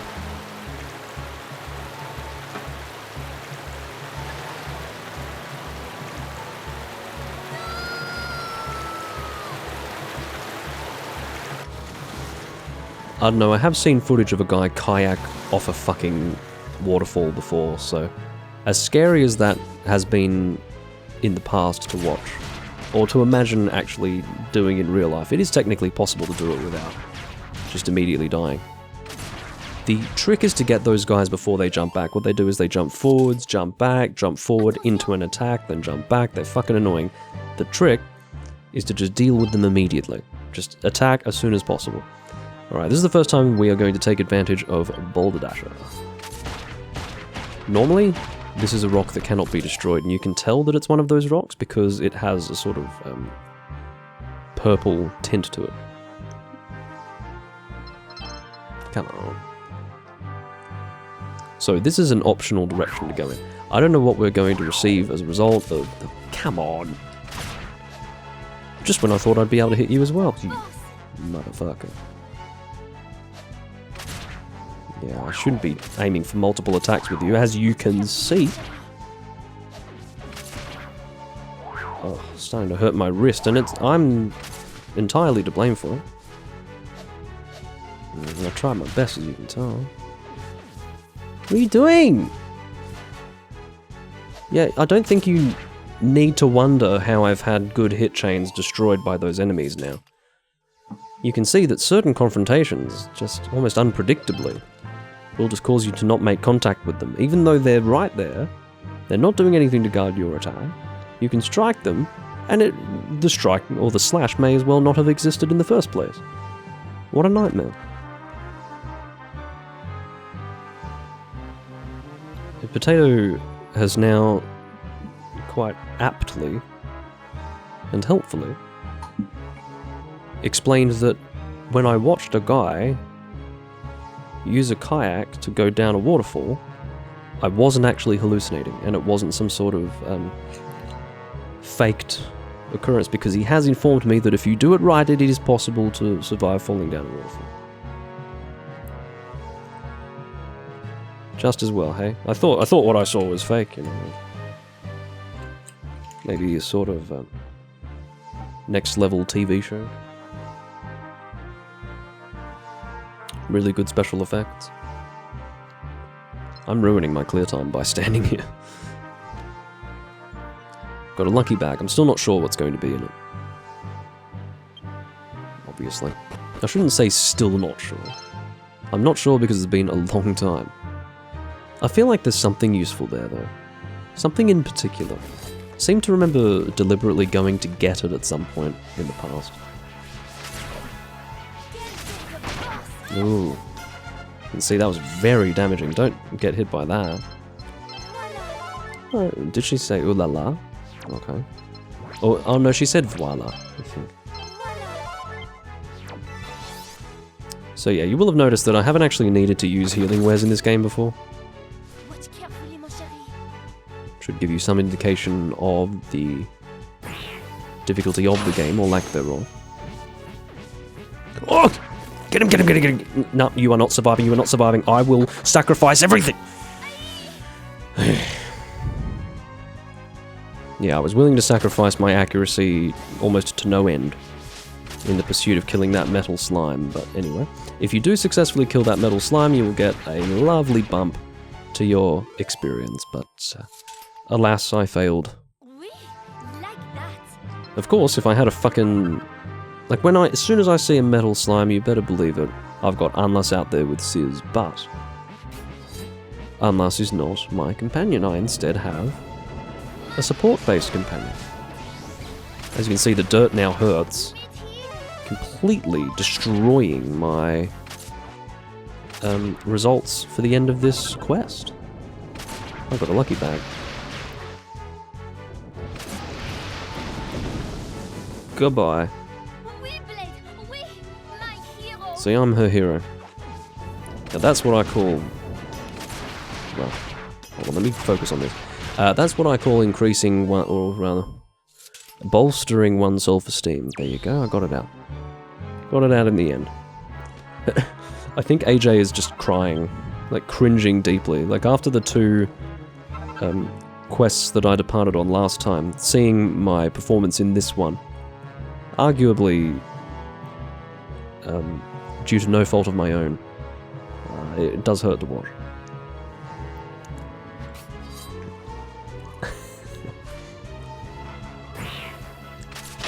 No potato, it's just me. I'm special, I'm different.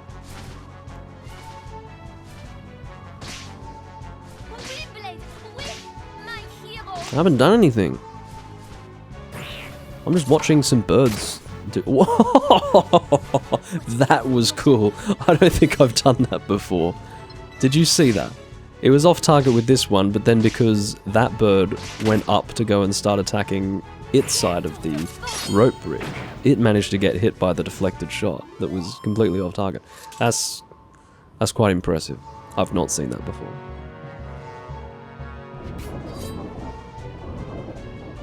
Oh. Yeah, that's something you can do. It's a Wii game, folks. Oh, I think I am going to have to take a hit with this one. Like, what the fuck would you have me do? Really, this is just not fair. It's just outrageous. I mean... Does mid heal? No, that's... There is a heal that she is capable of performing that will heal the whole team. Okay. My magic, it's all Let's see how we go. These guys are much harder to deal with now, because they actually... You can see what I was going for there. I definitely need to use Replenish Shield Powder. I've got 4, it's fine. It's just because of the lack of width to the shield, you can see it's much more vertically formed than it is horizontally formed, or rather, it's got more height than width. I find very eccentric ways to describe things sometimes. Yeah, it's got more height than width, so... Yeah. watch carefully. When it's breaking apart like this, it's problematic. What's going on? It's King Slime. There he is. This guy is great for your hit chain. If you've been getting shit results with your hit chain, this guy's great. Until he's not. Until he's fucking not great and ruins your hit chain for precisely no reason whatsoever. I think it's boss time. And you know what? I need a boss. After all that. I have some work to do to figure out how to optimize myself for this location. I'm happy to accept that. It's been a while. That was bad. I will be forgiving if I don't get an S rank. I'll be forgiving of the game and of myself. This is the place. This is the place from where I saw the mask.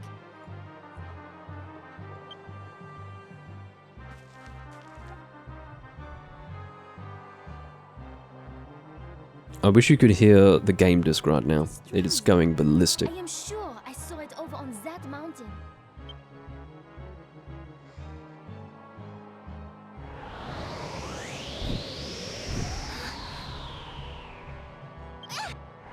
Oh, I almost skipped her making a suggestive noise.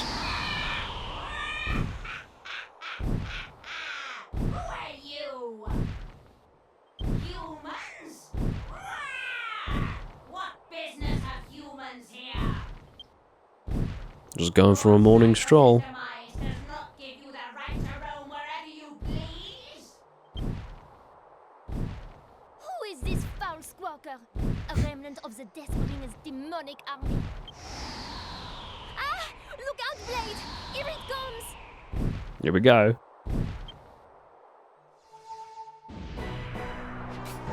Alright. Cast many more I'm gonna wait for you to get in front of me, and I'm going to use my new Master Stroke, which I had completely forgotten about until I saw this screen, believe it or not. I was getting ready to do a multi-strike. Oh no, no. We've got a lightning strike. Let's see what is required for this one. I hope it's not any of the jerk-off ones. Is it a jerk-off one? It's not. Thank God for that. I don't want any jerk-off ones. If you don't know what I'm referring to, seriously, there's one where you have to jerk off. Magnifique! Attention! Sort of hoping for a bit more damage than that, but that's alright. What am I hoping for? I'm hoping to be really overpowered, I suppose, is the situation. Oh. There's our halfway point. I know the bosses look like complete pushovers in this game, but it's not that difficult of a game. My hero! I also need to mention that this fight in particular is an extremely slow motion version of a later fight that you do. A much, much later fight that you do. So if I were to struggle with this fight, I'd be like a newborn babe. I never use that phrase and I never will use it again. Yes. I would barely be able to survive going up against the one further on in the future. Sort of fucked that up. I was actually hoping to continue hitting that motherfucker. I believe you can deal the death blow no matter how far away the enemy is. I have got no idea what score I'm going to get. I'm going to cross my fucking fingers for an S rank at this point. Ooh, yeah, I'll get one. Just barely. Scraped in a fucking S rank there. I don't know what the threshold is. I think it's 12,000 or it could be 11,000. I really don't know, but I scraped it in there. That was... Ooh. The clear time, you can see not a great score for the clear time because I took my time. I took 2 routes that were not required. But 2 optional routes, there you go. Accuracy, fucking appalling. Just the worst accuracy result so far, but it is still over 80%. That's pretty funny, isn't it? You get a fucking bonus for getting over 80%. You saw how many attacks I missed during this fight. They're really setting the bar very low. This is an extremely beginner-friendly game. Got a longest hit chain of 53, still a decent score. I feel like they're lowering the bar with every single location we go to, which is really interesting, isn't it? Just the way they choose to approach that, lowering the bar. Got a lava lump for S rank, and 3 iron ore. What's in the lucky bags? Got a bunny tail. That's something that you can equip. It has an effect. I don't remember what it does. Dog's body armor. Obviously, they're... You know, the phrase dog's body, that's the joke they're making here. But it is quite literally a dog's body.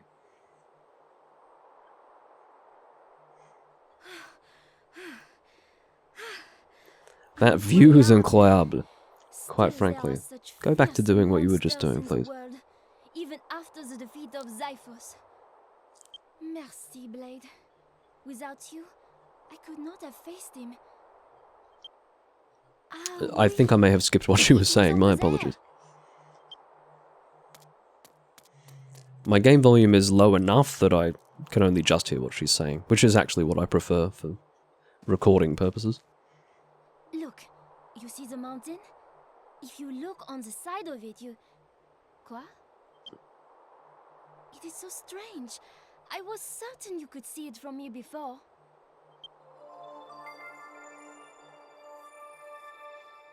Voila! This is just how it happened when I was younger. Do you see it? The carving?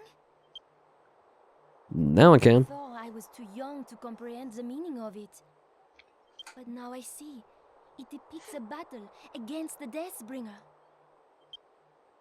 It seems that Xiphos attacked As opposed to the humanity long Deathbringer. before our time.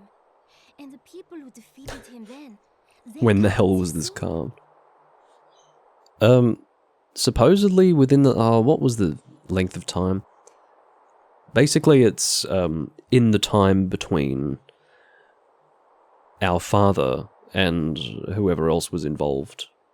I think Araval. So Araval, I think, is the one on the left. The one in the middle we don't hear about. And the one on the right is our father. I cannot remember the length of time that's passed, but probably around the time that Xiphos was killed. That was when this would have been carved. Wasn't he sealed 5 years ago? I guess it was carved 5 years ago. I mean, look at it. It's, like, not worn at all. It looks like a recent carving, so... Look Yeah. at the mask the Deathbringer is wearing. Is it not familiar? It is just like the mask the Queen is wearing. This is true. Is it possible that Her Majesty has on the mask of the Deathbringer? And why would she wear it to meet my brother? The very man who defeated him. Bear with me for just a moment. I might try to play with the colours a little bit. I just want to see if lowering the contrast will help with how bright the game looks. Because lowering the brightness, I ended up making it a bit too dark in the last recording. I just want to see if reducing the contrast just a touch will help. Making edits on the fly. We'll drop it by 3.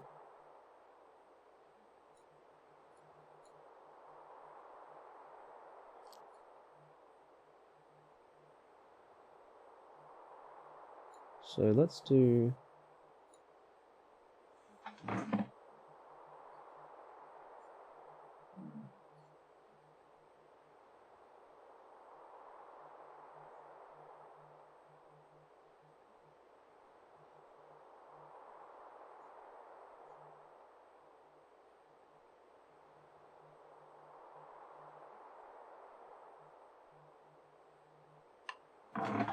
I think that might help.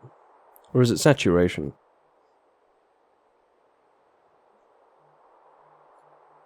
No, it's not saturation. I think we want hue? No, not hue. Oh yeah, woohoo! Hey guys, let's do it. Well, easy.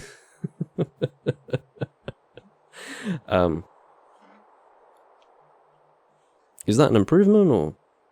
I mean, you guys probably don't pay attention to these things, but basically the way the game looks, I don't know if it's Bloom that's doing it. Basically, the colors are not quite right. So if I went back to what it was, this is, well, not even back to what it was. This is completely untouched. That's obviously too bright and too fucked up, right? So, okay, if I drop that back to that, that's still a bit bright in places. So if I drop that back, that's probably as good as it's going to get, right?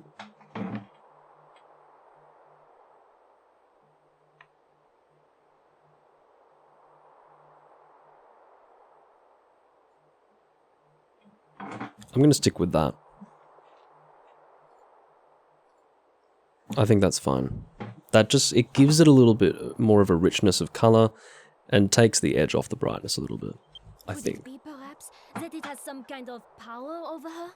That she acts against her will? Thanks for the epilepsy, okay. Ma déesse, we have to do something. The people of Avalonia know nothing of this. We must return, Blade. I think we're going to get a save request. I'm just monitoring what the colors look like on different screens. It looks better, but it still doesn't look quite right. It just reminds me of, like, the best example I can make, because it's a recent example that I interact with. It's Monster Hunter Tri for the Wii. You know, when you just completely remove that bloom, it just looks perfect. It looks like the way it should. It looks like how you would expect it to look. If I could completely cut the bloom out of this game, I think the same thing would happen. And I wouldn't have to make weird adjustments, you know? Anyway.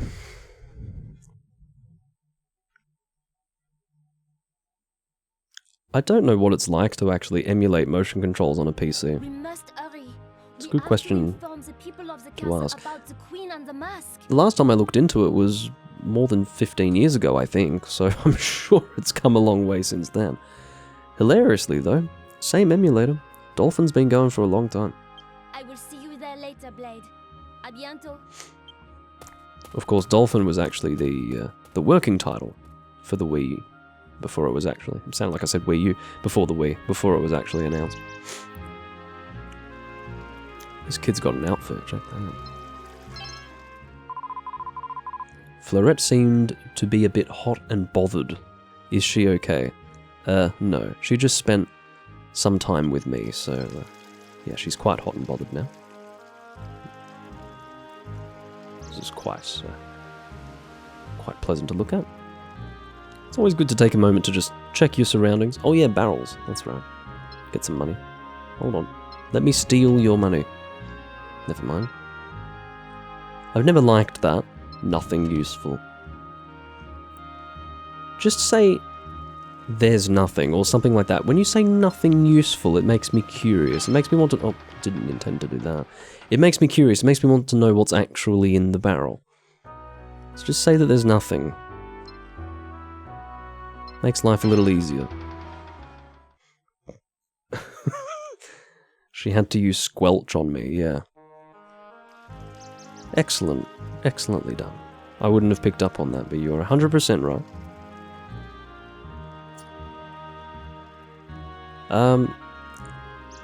Let me try to think how to progress the story. Well, how are we going for our gold? Because we do have a shield that I am quite in the mood to improve.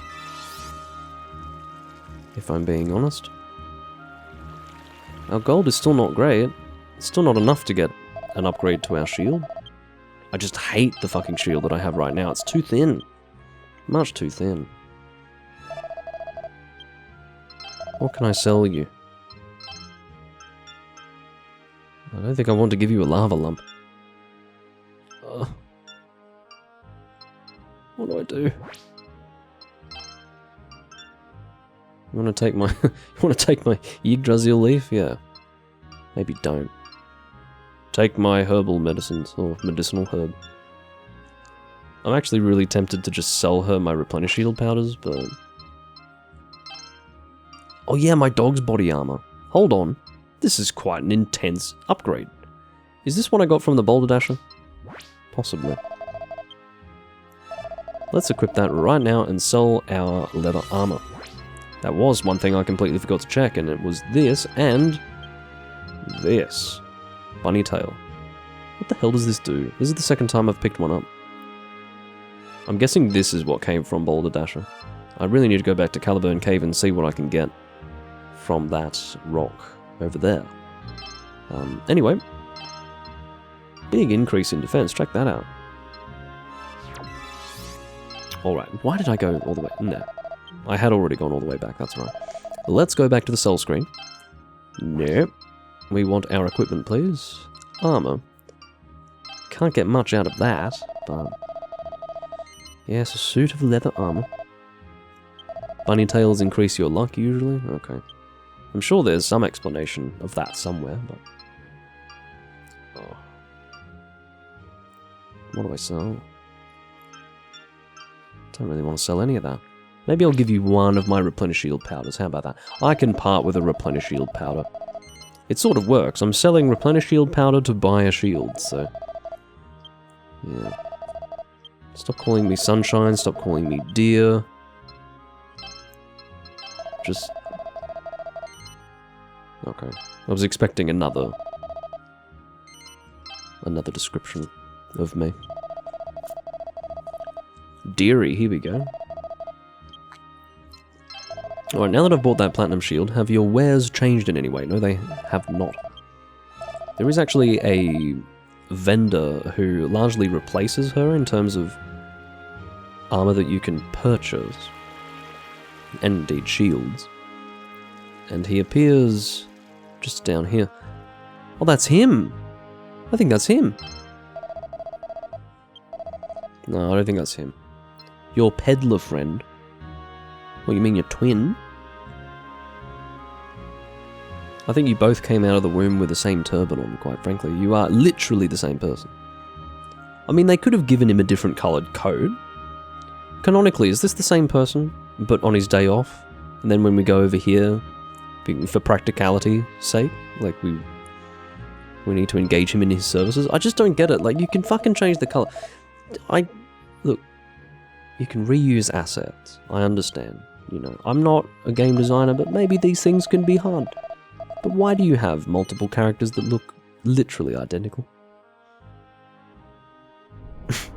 How many peddler friends does that guy have? I don't know. But I think that exact same design appears repeatedly. Liquid metal shield, come on. Liquid metal shield, or at least give me 3, 2, 1. That's a fucking 5th prize. I wanted either a 3rd, 2nd, or 1st prize if you weren't going to give me the liquid metal shield. I got a strong medicine out of that. I'll give you a fucking strong left to the face. Is that what they call it? Strong left, strong right? That's a type of punch, isn't it? I don't know. I don't know these things. Yeah, I really should just go and steal it from him. What's stopping me? Either way, we're doing really well. We've all of a sudden upgraded our defense, our shield, and we've also got a very good weapon as well. So, I mean, this is the weird thing. The durability of your shield only goes up by very small increments. But I believe the effectiveness is not to be sniffed at. This is quite good. And that was something as well that I didn't consider doing. I gave that lady some of my replenish shield powder instead of selling the shield that I didn't need. Let's do that now. I have no need to hoard items that I'm not going to use. No, so I think what you were confused by, Tavo, was that it was going on the Doomlink YouTube channel, but you see, yeah, I know why you were confused. It's entirely my fault. The problem is that I'm only using one Twitch account, and that one is named after the Monster Hunter livestream. Sorry, the Monster Hunter YouTube channel. So one Twitch channel, 2 YouTube channels. That's as simple as I can make it for you. Still a little complicated, but yeah, this is it. So 320 gold, this would have sorted me out just fine before, but that's alright. I forgot that I could sell it for some reason. In fact, take this leather shield as well. I have absolutely no need for it.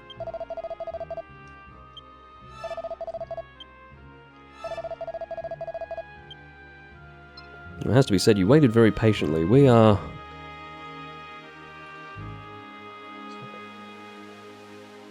2 hours into this stream. So I guess you waited like 2.5 to 3 hours. Okay. What am I doing with myself? I am continuing the story, I think. Where should I go?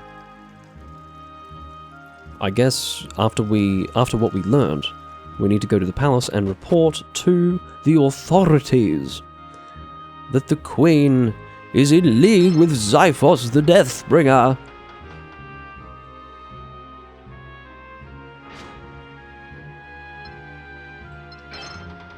Which is probably not how my character sounds.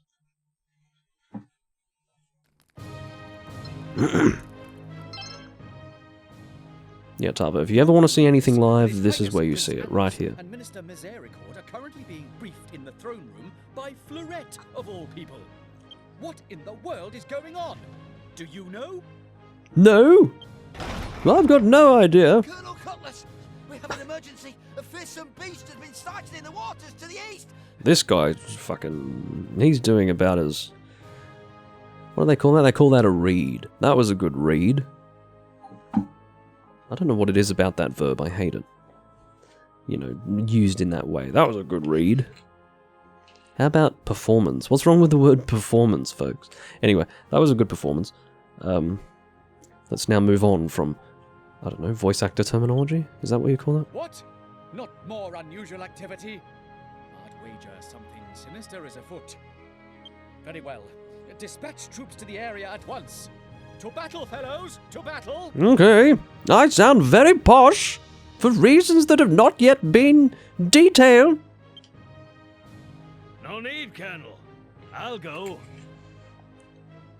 Unless you think I mightn't be up to it. You're the one who said that your sword fighting career was over the moment you lost your right arm. Whatever the opposite of ambidextrous is. On the contrary, sir. Nothing would fill me with greater confidence. Then I'd best be on my way. Oh, so this is where you've been hiding, lad. Yes. I'm glad I ran into you. I could do with a hand.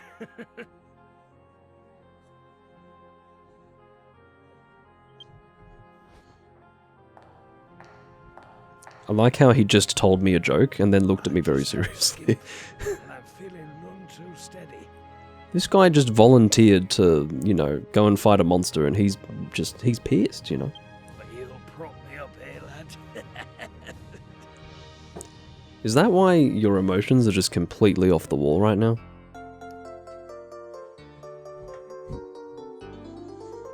I can't quite do... There's no moves that I can really successfully perform that...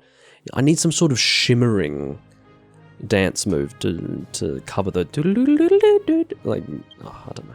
Actually, No matter what, it's... I could do with a quick lie down. It would be demeaning, you know? You get our things together, and I'll meet you outside town. All right? Sounds good, mate.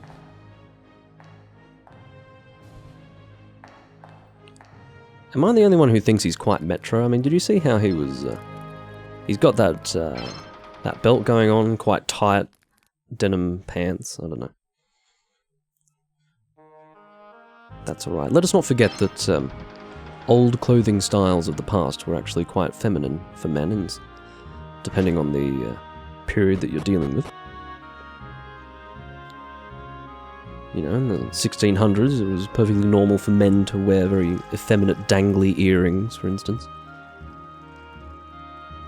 Possibly even makeup in some cases, I don't know, really. I'm not that knowledgeable.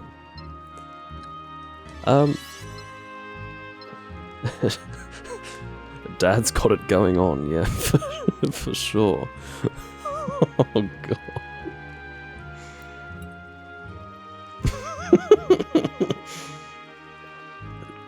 You're making this guy sound like some kind of catch. I don't know.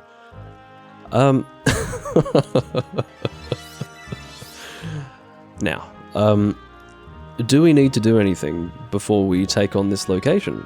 Like, do we need to go back home, interrupt this guy's nap and wake him up? Maybe it's our turn to perform a kaboom spell on the guy? Is he in bed? No, he's not. He's just staring at the window. He's just contemplating his life choices right now. Is that how you take a nap after you've had a skinful?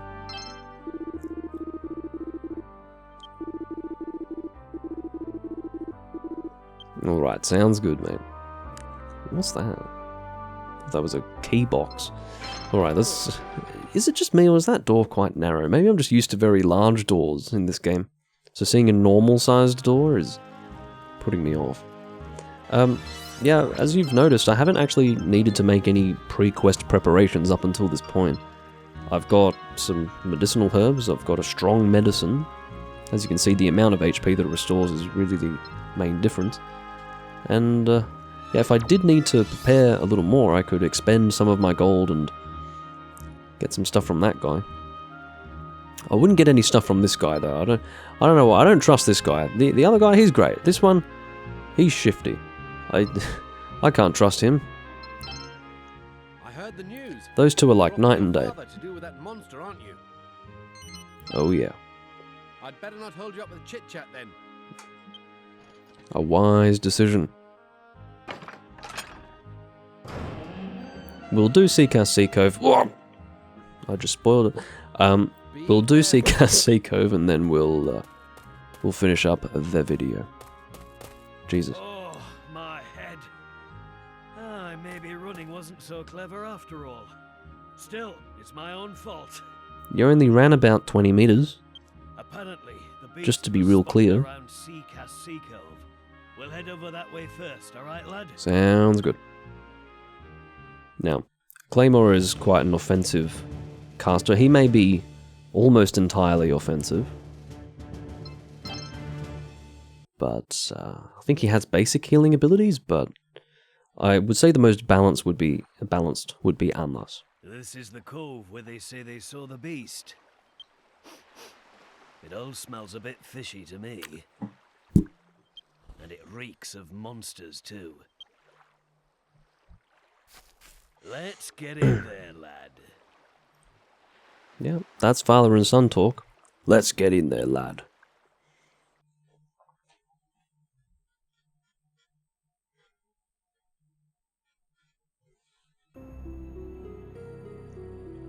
So this is going to be the first area where we're actually, for the most part, traveling in a way that we can't control.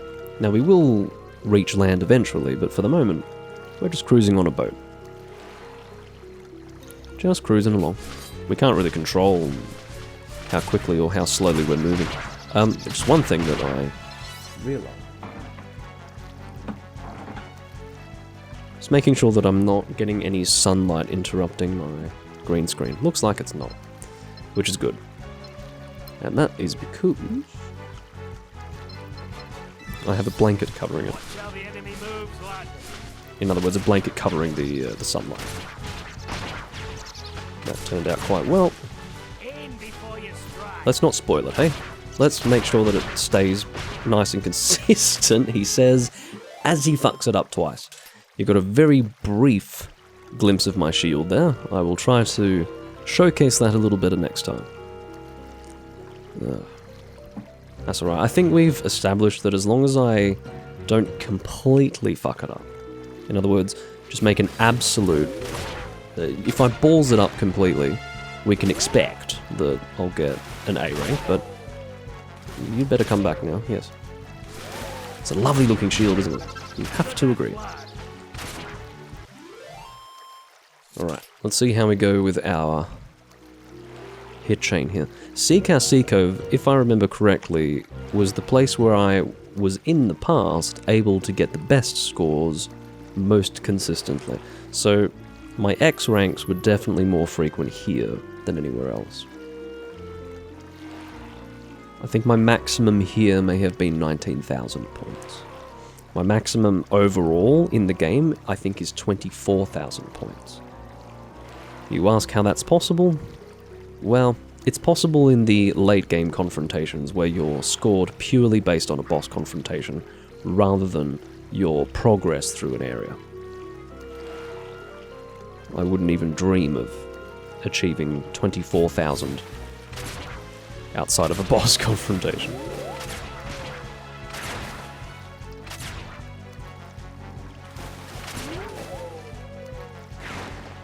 It's kind of annoying when you just resist my attack like that. Watch how the enemy moves, lad. Oh, you managed to get something there. I think they're actually out of my reach, believe it or not. I know it doesn't look it, but it's true. Now they're within... well, he is anyway. That shows you that I've done Seacast Sea Cove too many times. I think I'm correct about that. It's... what I can tell you is that it's deceptive. Oh. I didn't notice that you said Dad was level 1. Let's have a look. He's level 12, actually. Unless he's leveled up a few times since we got here. Can you believe that this guy defeated Xiphos at level 12? That's really impressive. To the death, lad. Isn't it? Well, this is the problem. It's not really possible for me to get to Xiphos at level 12. To actually physically get there, I would make, or rather I would acquire too much experience to be able to keep myself at such a low level. So we could call that the Claymore run, you know? Defeat Xiphos at level 12. I guess he's just extremely skilled. Here we are taking advantage of the game mechanics to make things easy for us, whereas this guy, for him it's just hard graft. He gets it done. I mean, to be fair, we are limited to 1 companion, he had 2. Maybe that's what tipped the balance in his favor. But still.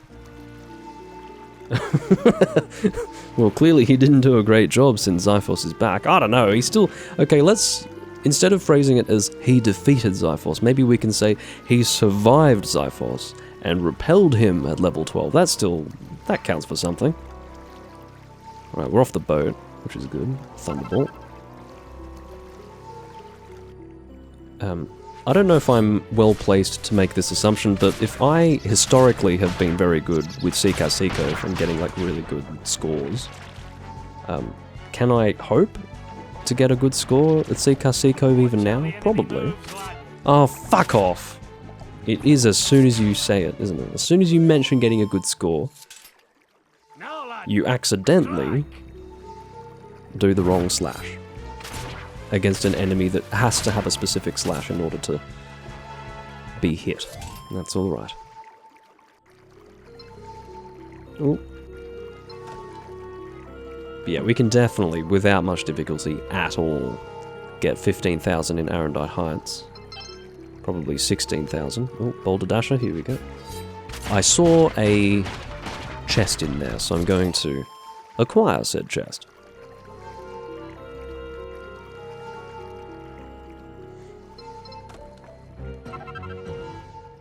Good pickup.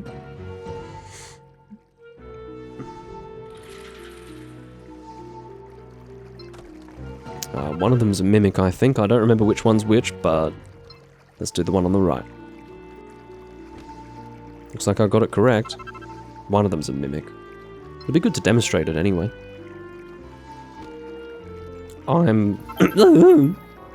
said Doomlink. I'm talking out of my arse. So the left direction is how we progress. I'm not going to take the center route because I've already... What the fuck was that? I've already delayed myself enough already. I know it doesn't look quite right when you're watching from home. Watching at home, does it? You know, you see them in a particular lineup and you want me to do these diagonal slashes. It's not that simple because the actual fun, quite frankly, and it's not just about the amount of fun, it's also about my setup. It's hard to do like very deliberate strokes with my Wiimote. Like I've got a mic cable, I've got the microphone itself, I've got a glass of sake. Like, there are some serious obstructions here. So I have to do a lot of wrist flicking. And wrist flicking is always going to be less accurate than those really deliberate strokes that give you those diagonals, you know. If I had a different setup for this recording, perhaps it would be better for me. Unfortunately,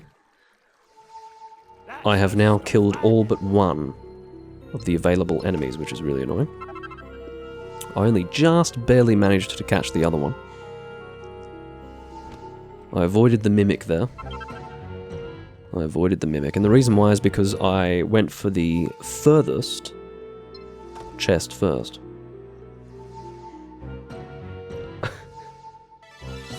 Okay. Potato's theory for what happened with Claymore was that he ran away from Xiphos like a little bitch, tripped over his sword, accidentally severing his arm, all while Xiphos was on his years-long beauty sleep. Okay. Well, that's definitely an unedifying theory for Claymore.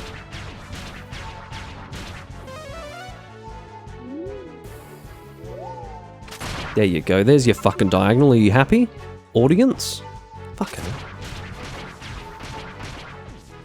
I obviously express contempt in jest. I actually think you can take both the center and the left route to get to this one spot. I'm going to... Well, okay, I've got Boulder Dasher, may as well. It's also good for the hit chain, isn't it? It's a few free hits, why not? I don't remember what's over here at all. But we're going to find out together. For reasons that I don't recall, I made the decision a long time ago that the best direction for me to go in was the left one. Mimic? You know what, they're probably both legitimate chests, but you only get one of two things. I got Replenish Shield Powder on this occasion. Really... Okay, I was about to say I don't really want to sacrifice my clear time for Replenish Shield Powder, but to be honest, I didn't sacrifice much time in the end, so it wasn't that bad. You're really wasting my time, you know. In before you strike. Oh, I am. Thanks for the advice. I guess you failed to aim, and that's why you've only got one arm. Isn't that right? Enemy moves, lad. He's giving me, like, some very obvious advice, but you never know, maybe he could have really benefited from this himself. Imagine that. Watch how the enemy moves. It's like, well, what the fuck else am I going to do? Am I just going to ignore what they're doing? It's like if I'm in a fist fight, I'm just going to ignore what the other guy's doing and just swing my arms with no consideration for what's going on. Like, these things do not work. It's not like human reflexes. Oh, you have to be really quick with this guy to hit him, I think. Yeah, well, you can't heal that which is already dead. Prick. The absolute temerity of this fucking jellyfish to heal this knight. Now, the reason why I didn't actually target him there was so that I could avoid a situation where they're being healed. Where it's being healed, whatever. It's a suit of armor. I can use it. I'm going straight ahead because I'm feeling strong about this run. I'm going to take advantage of my good performance and now aim for good clear time. No, you fucking don't. And certainly not you either. We now have the best hit chain that we've managed to acquire up until this point. So, I seem to remember that was how I was able to get a good hit chain. Mimic? I'm avoiding these mimics like you wouldn't believe. That is a rather hidden rock there. I think that might be something good. A mini medal. It's like I've played video games before. So I think that's how I was able to get a really good score in the past. It's because there are lots of really good opportunities to get good hit chains in Seacass Sea Cove. Now, if I can maintain, this is like really crucial, if I can maintain a hit chain of this level before going into confrontation with two enemies in particular that I remember going up ahead, I'm going to be possibly eclipsing 300 hits in Seacass Sea Cove here. Which fills me with almost childlike glee. That is what this prospect does to my emotions today. So there are these green dragons, which you will see. They're actually almost cute. They're not intimidating at all. Look at that! This looks like something from Barney the Dinosaur. Look at him.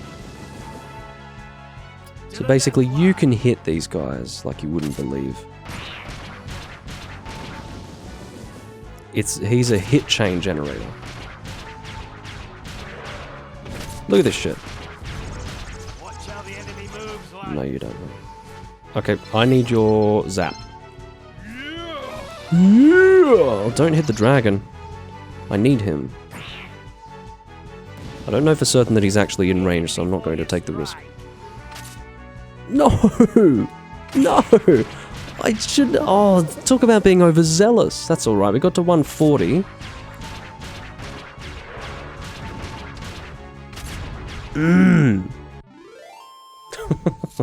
It's alright. You still get a good hit accuracy because of just how many hits you can generate, but... Like, I'll probably be hitting around 99%. Watch how the enemy moves, lad. I need your zap, quick. Don't let them run! No, they ran. I'm not going to get him in time. I can try it. How the fuck am I supposed to get that one? Sizz casts faster, that's what I remember. I think Sizz casts faster. If you can flinch that prick in place, and then use a zap or something like that, you'll do alright.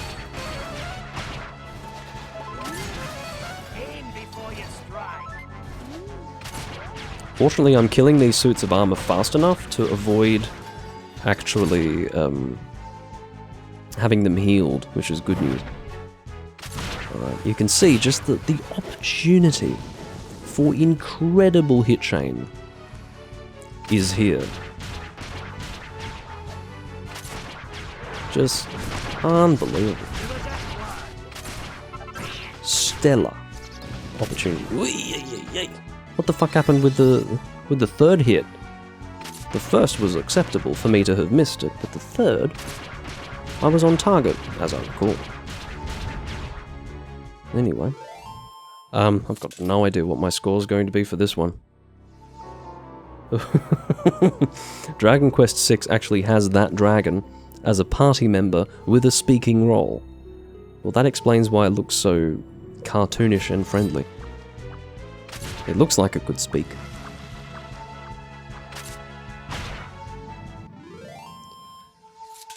Weirdly, we get some basic slimes in the lead up to the boss. I don't know why.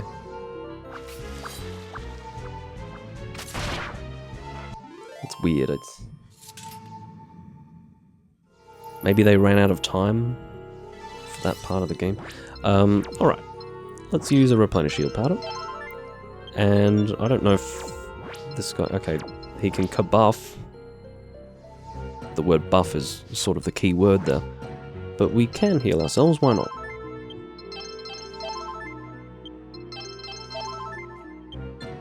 Do I need to give you orders? Follow orders, please. What happens if I select focus on healing with Claymore, who has no healing abilities? What happens? Does he hit a sort of lockjam that can't possibly be dealt with? He's just stuck. He doesn't know what to do. Yeah, maybe the slimes are for building up sword magic, but they're not particularly good for that, because by this point you'd be one-shotting them, so I'm not sure.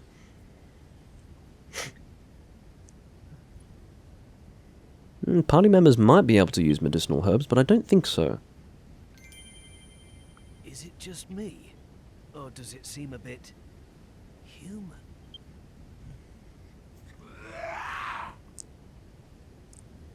Ready yourself, lad. It's coming for us. Yeah. I seem to remember that this guy has a very dramatic screaming scene that goes on for far too long. Alright, it is Master Stroke time. It's also worth mentioning that this particular sword is very appropriate for Seeker Seeker.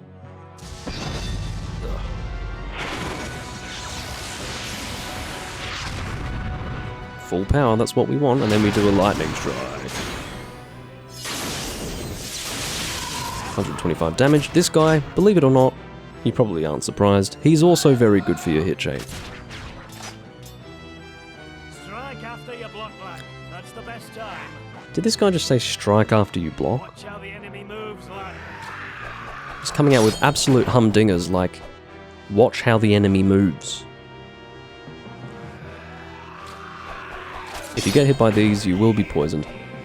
Just to be clear, it's not technically required that you hit back such attacks, but if you do, you are rewarded handsomely, with a much faster hunt. Much faster fight, I should say. Obviously that was red, so we're not given the opportunity to actually hit that back.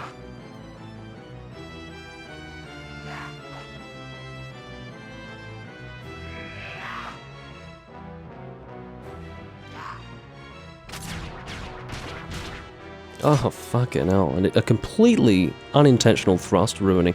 Thrusts, quite frankly, like if I go back to the days when I was actually good at this game, in terms of recalling the way things used to be.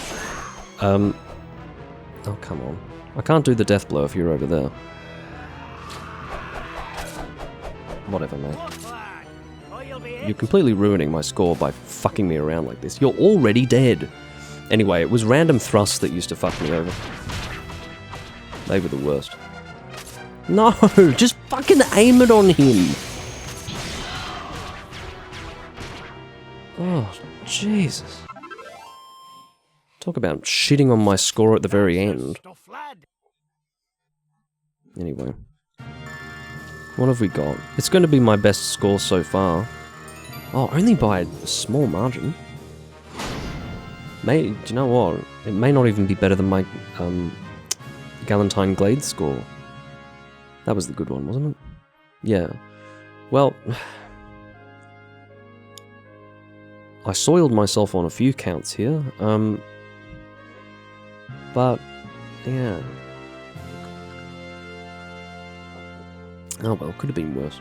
It's not like I got an A rank or anything. I got a very comfortable S rank, just not quite an X.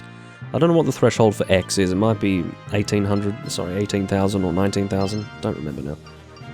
Got Eggshell? Doggy Shield. Are we gonna go full fucking Dogman style?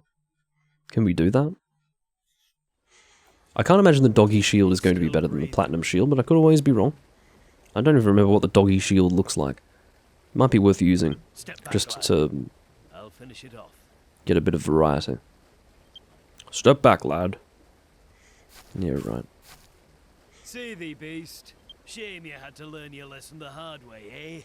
No one gets the better of Claymore and Son. Arrête! Stop! Do not do it! I'm glad you said it in English, because quite frankly, it doesn't help to speak a language where you don't understand, in desperate situations. How do these lasses always track me down? Oh, it's you. Sorry, all females look the same to me. Please, do not. I don't know how you could expect me to remember someone who dresses in your style. That creature is. I'm constantly hitting on goth babes. He's my brother. No, I don't see the resemblance. Your brother. I wouldn't make a joke like that. Give over, lass. That is a monster. Yeah, give over, lass.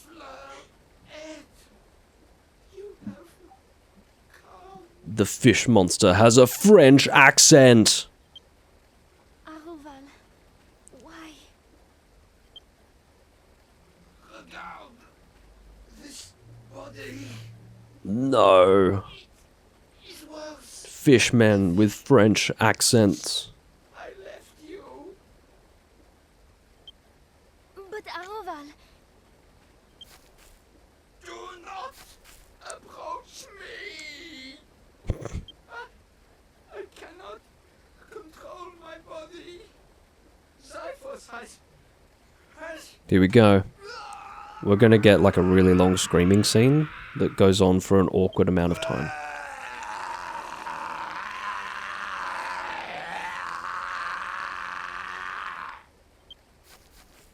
mon frère! I feel like there was a worse one. Anyway.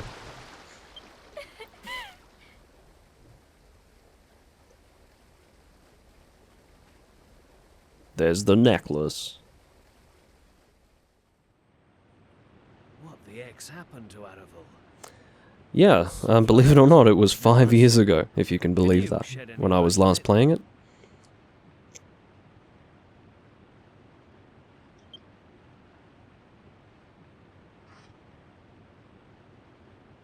Yeah, tell us what's going on. Has she already put the necklace on? About 1 year ago, my brother was suddenly hit by a high fever. Ever since that time, his body began to be covered in scales. I tried to heal him with my magic, but it was no use. I prayed to the goddess for my brother to be cured. Together, we left Avalonia to live in the forest, where no one would see him. And never did I lose hope. I was certain there was a way to treat his malady. Bayek, of all the things to happen to the poor I'm just lad. looking at the colours again. Yeah, I don't know if they're quite right. I'm never going to get the colours right, so I sort of have to accept that at least. Upon learning that the creature sighted near the coast was notable for its scales, Fleurette became extremely agitated. Yet more so when she discovered that you had already been dispatched to subjugate it. Thank the goddess for our timely arrival. Though these are not joyous times, I realize. How about what the lad said? Didn't Aravel mention the Deathbringer? Aye. The way he looks now isn't so different from the way Xiphos looked when I gave him a braying 5 years ago. Okay, so he asserts that he gave Xiphos a braying. So this is a slight alternative record of events. There's a different phrase I'm looking for. Anyway, can't think of the word. Anyway, Does this mean we a different should account. destroy This is a different Xiphos after account all? Will someone tell me what the heck's from what going we've on? theorized, but that's all right. The mask. Yes, the mask. It is surely the cause of all of this. Come, we must find Mother, and we must plead with her to divest herself of it. Yes. We're with you, Anless. Xiphos is behind this. No doubt about it. AJ, I'm not sure why you're suggesting that Fleurette squelching is a bad thing. I really, I can't quite figure that out.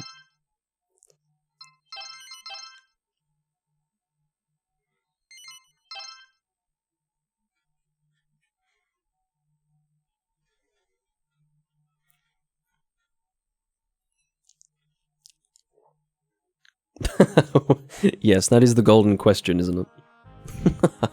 Welcome home. One would hope so. Prince Anless and your father just rushed past on their way to the castle. Has something happened? This guy's entire existence is seeing us come back, or seeing people just run past him, and he's like, what's going on? Something's happened, but no one stops to talk to him because he doesn't matter. The only time that he matters is when he has to open doors for people. At which point, you know, he starts to feel all important. He says, well, I'd better open the gates then. Meanwhile, people don't even want to talk to the guy. People are just standing there and they just look at him blankly until he opens the doors. But, you know, I understand. I empathize with him a bit. Because this is, like, maybe the third time now he's just been like, I don't know what's happening. People are just running into the city and something clearly has gone wrong, but I don't know. I knew it. They flew past me at such I'm the only person who talks to this Sure guy. something was up. I think everyone else Better just get on up to the castle doesn't too, then, hadn't you? doesn't even acknowledge his existence. Anyway.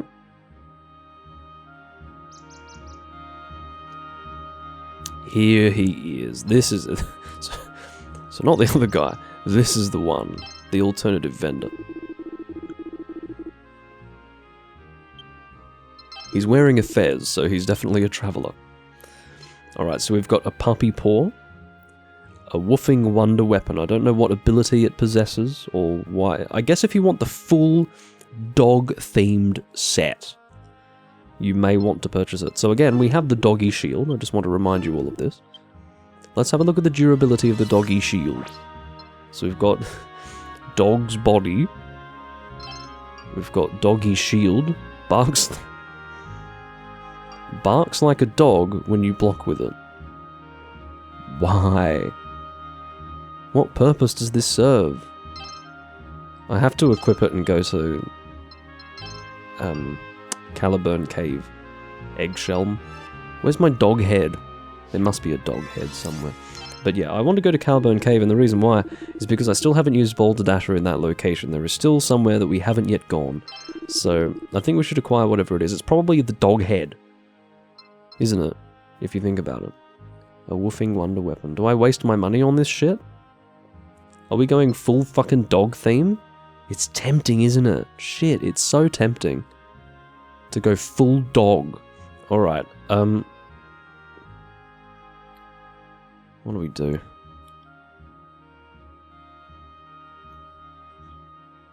I mean, look at all this lovely stuff. I can fucking afford this.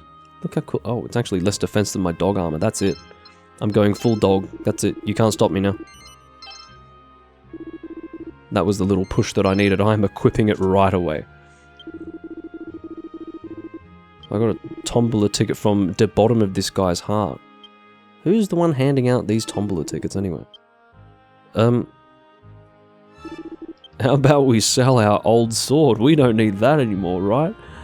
Do you know what? This is turning into a dog quest, and I'll tell you why. I have a suspicion. I have a suspicion that when we go to Caliburn Cave and use Boulder Dasher on that rock, we're going to get a lucky bag that contains the helmet for this set. I don't know why I think that. It's just, you know, it's a sign. I just feel that that's what's going on.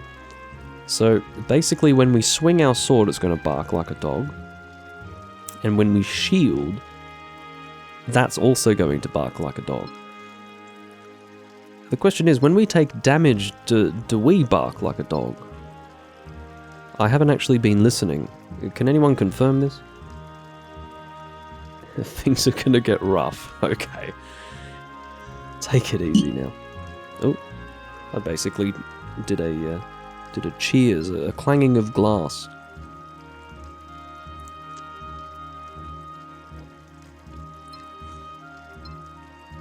Alrighty, so I don't know if there's also a dog accessory. There must be. You must be able to just use a full dog set.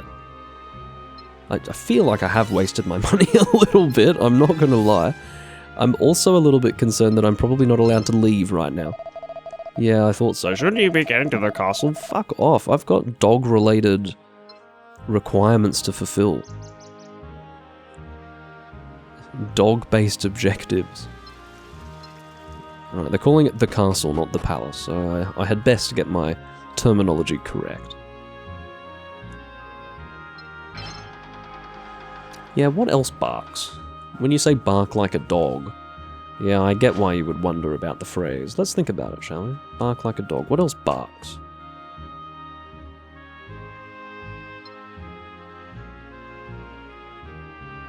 I guess it's just further clarification of what's going on. I know that there's a place in the UK called Barking, if that helps. The constituency is Barking and Dagenham. I guess a person can bark, yeah. Like if you say a person's, I mean, even, you know, barking mad, you can say barking mad. I guess, well, a coyote is a dog. This is the thing. Anyway, I think we're getting a little bit too in depth.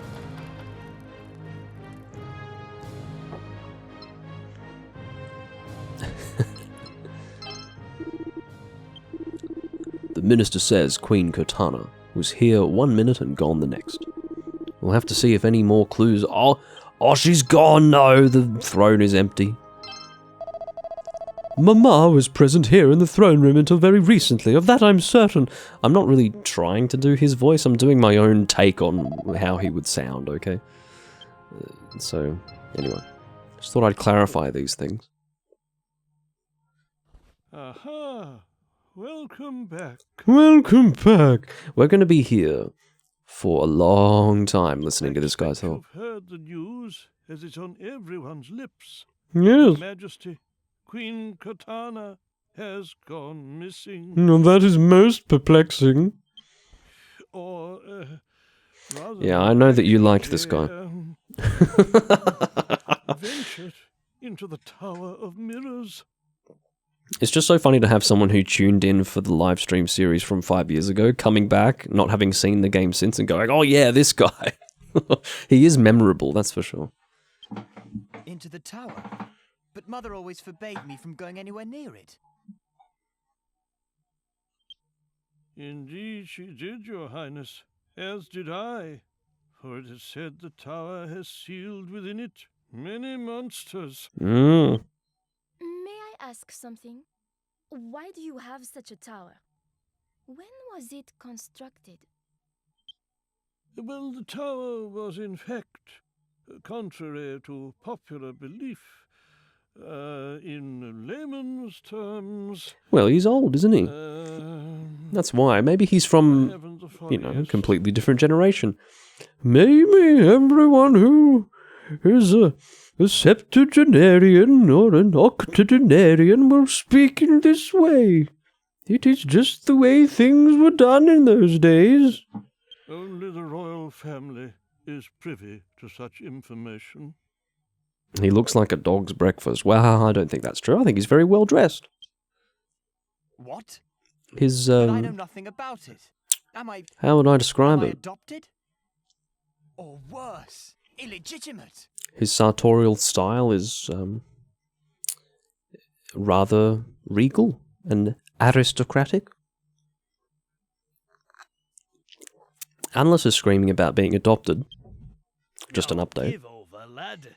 It's just because you're too young. I'm sure your mam's planning on telling you when you take the throne. Enough talk. It's time for action. We need to get inside that tower sharpish. Oh, yes. Ah, splendid. You'll go. I was beginning to think I'd have to bow and scrape and compose a persuasive speech and, well, ask you. Yes. I'm surprised that he can even lift his legs enough to climb those small steps. Concealed somewhere in the vicinity. When Her Majesty went to press it some time ago, I had a little peek. Aha! Bang on! Bang on.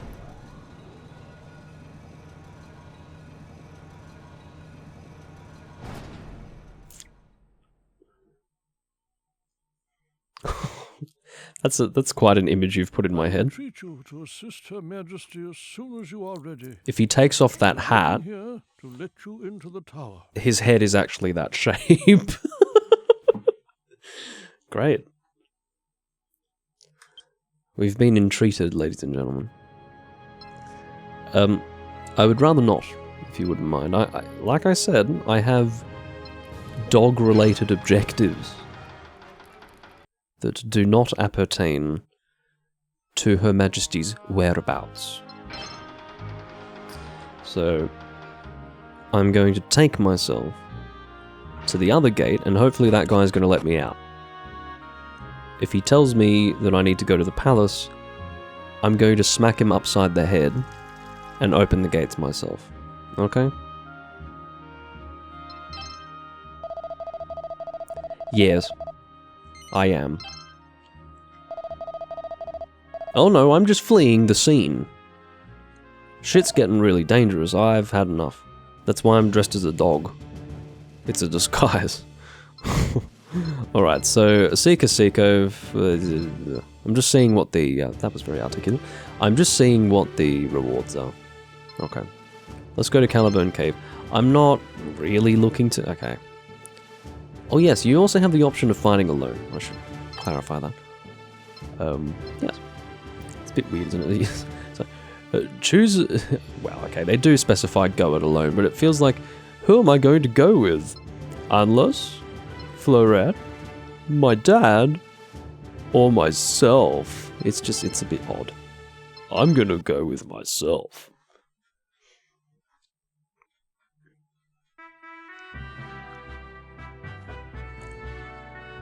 Alright, let's do it. What the hell was that? Is that like an arm attachment? Does it bark? Everyone listen carefully, does it bark? You have to tell me because my game volume is not that loud. Pretty cool though. It's like a double slash. But yeah, it's literally like an arm attachment. Or perhaps it attaches at the elbow. That's what it looks like. It's kinda cool. Can't hear any barking? Well, that's fucking false advertisement. Let's have a look. Can I see my weapon? Items? Can I go to equipment? I don't think I can check my equipment while I'm in the field. That's a shame. I believe it describes itself as barking when it strikes, so... Okay, definitely the shield, though. The shield says that it barks when it blocks things. There's the shield.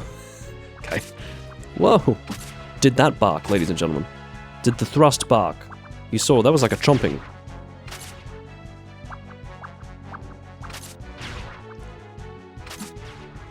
Let me try and do another thrust.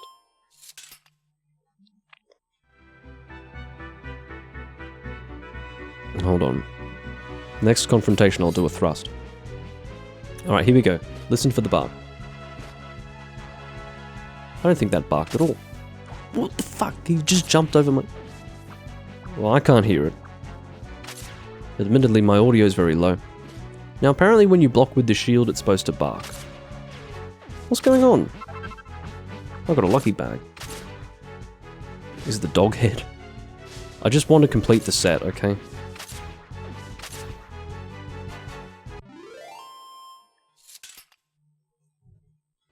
No, maybe maybe there's occasional barking, but remember, your theory may stand, AJ. Maybe if I block an actual attack instead of just dirt that doesn't hurt me, maybe it will actually bark. Who knows?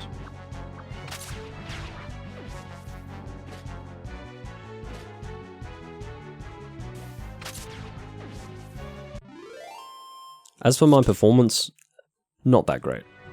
It's not going to be a perfect run or anything, but I'm using a dog loadout, so I don't really know what you want from me. Surely this is as good as it gets.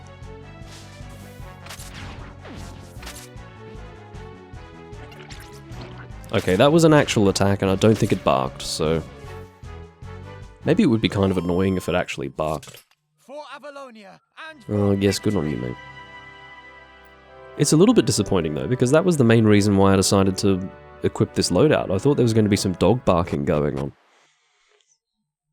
Oh well.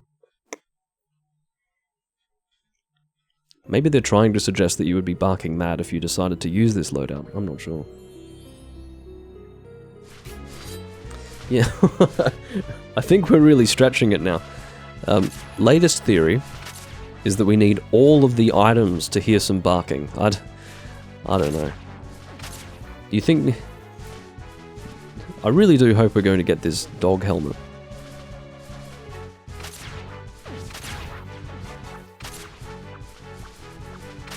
Oh, fuck right off, man. But yeah, you definitely get more of a width to your attack, courtesy of the double slash there. Well, guys, cheap viewers, I don't know if you want to avail yourself of this opportunity, but I definitely do. I want cheap viewers. I don't want you guys. I have to pay for you guys. Well, sorry. I have to pay a lot for you guys. I want cheaper viewers than you.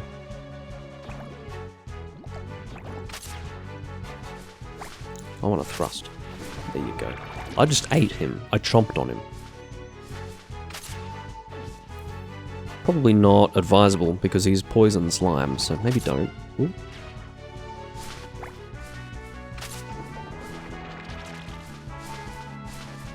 What are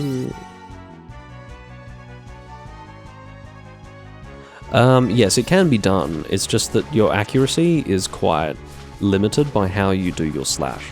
So, because of all the obstructions, so I can do that, for example. It's just harder to do that quickly because I have a lot of obstructions in my way. To do it, you have to keep your Wiimote quite flat and do very deliberate swings in order to get the specific direction that you want. It's just hard to do that with my setup, so I'm just settling for bad accuracy by doing wrist slashes, basically. But yeah, it is possible. That's how they want you to play the game, it's just that that's not the nature of my setup right now.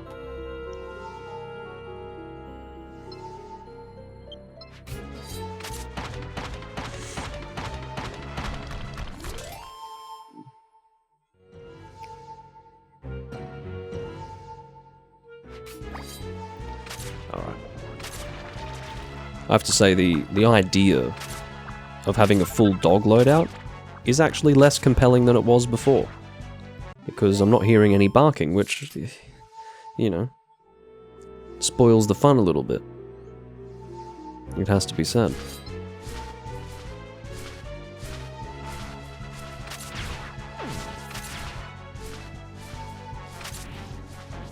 Chomping. It's good for the hit chain, though. good for the accuracy percentage, good for lots of things. Oh, not if you suck at setting a focal point. He just ran away. He got sick of it. It's possibly an acceptable reaction.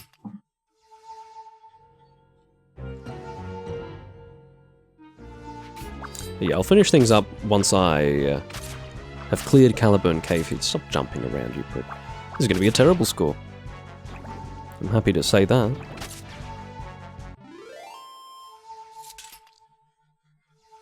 For Avalonia, and Yes, for yes. victory. Oh, God. This feels almost completely unfamiliar to me. I mean, it is an optional area, of course, but feels like it's been a long time since I've been here. Wasn't expecting you to appear. He's been hiding from the beginning. And now for you. He's been waiting very patiently. Yeah, whatever.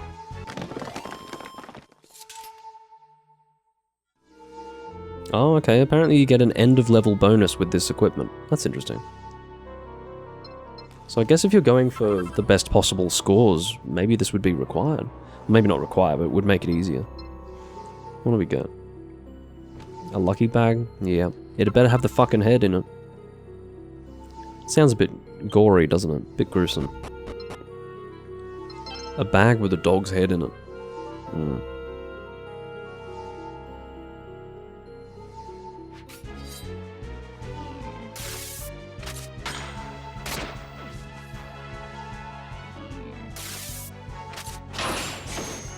Alrighty. But yeah, we'll see what the bonuses look like.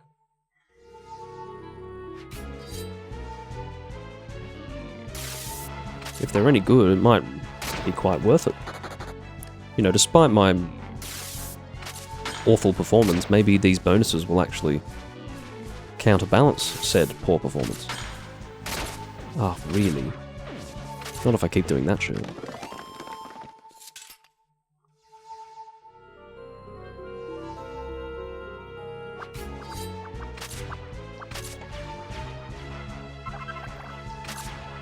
I mean, you can see that it's possible for me to do horizontals, it's just not that easy. There's also a laziness factor as well, I can't ignore that.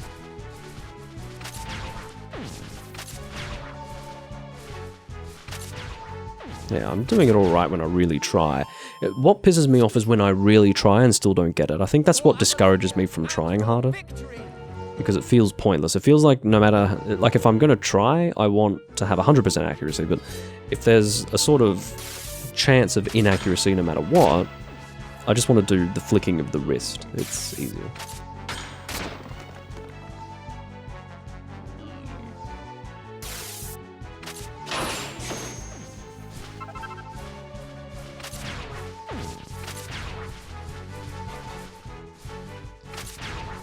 Yeah, this is a bit better, isn't it? Except for when I miss, but... yeah. It would be more satisfying to watch if I were able to correctly get the right stroke for every single enemy that I hit.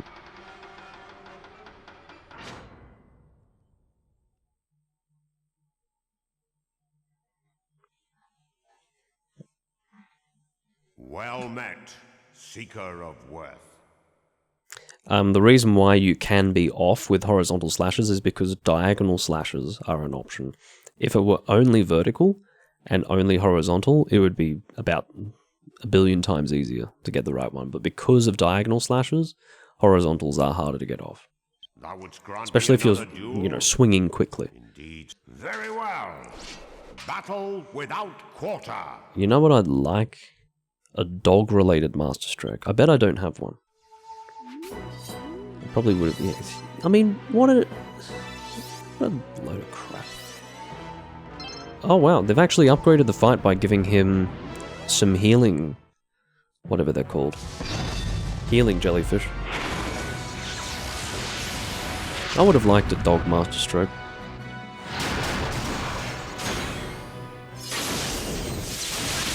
Well, he's dead. Oh! Said Sir Dirk Worthington. Bravo! Thank you. What's the score? Is it a new high score? No, it's not going to be. Oh well. Fucking A rank, ladies and gentlemen. That's what we want. He said sarcastically. Okay, our bonus was crafty canine clearance. All of this shit for 500. I mean, does it depend on how many pieces I have? Crafty canine clearance. Eat my ass. Kitty shield. Ugh, I can't keep up. I think we might abandon the dog loadout. I think I was being a little bit... what's the word? Impulsive. By spending all that money on that dog weapon. I suppose I could have reset, and now that I've saved, I can't go back on that decision. I've spent that money, that's it. Got 681 gold, hell yeah. Kitty shield? Meows like a cat when you block with it. Bullshit! Because this one says barks like a dog when you block with it. Imagine having flavor text that just completely misleads you. I mean... ugh. It's just unconscionable, to be honest. A woofing wonder weapon. See, it says woofing. So when you say barks like a dog when you block, and then you mention woofing for this, my hope is that perhaps it would make a noise, but it doesn't. Ugh. I don't know. I don't know what to do. It is what it is. I've got my dog loadout. Life goes on. That's all for this live stream. It's been almost 3 hours. I've done almost 6 hours worth of live streaming to date. Or probably actually have done 6 hours worth. I do thank you all for watching. And I'll see you next time I'm doing Dragon Quest Swords or anything else that you'd like to watch. Goodbye for now.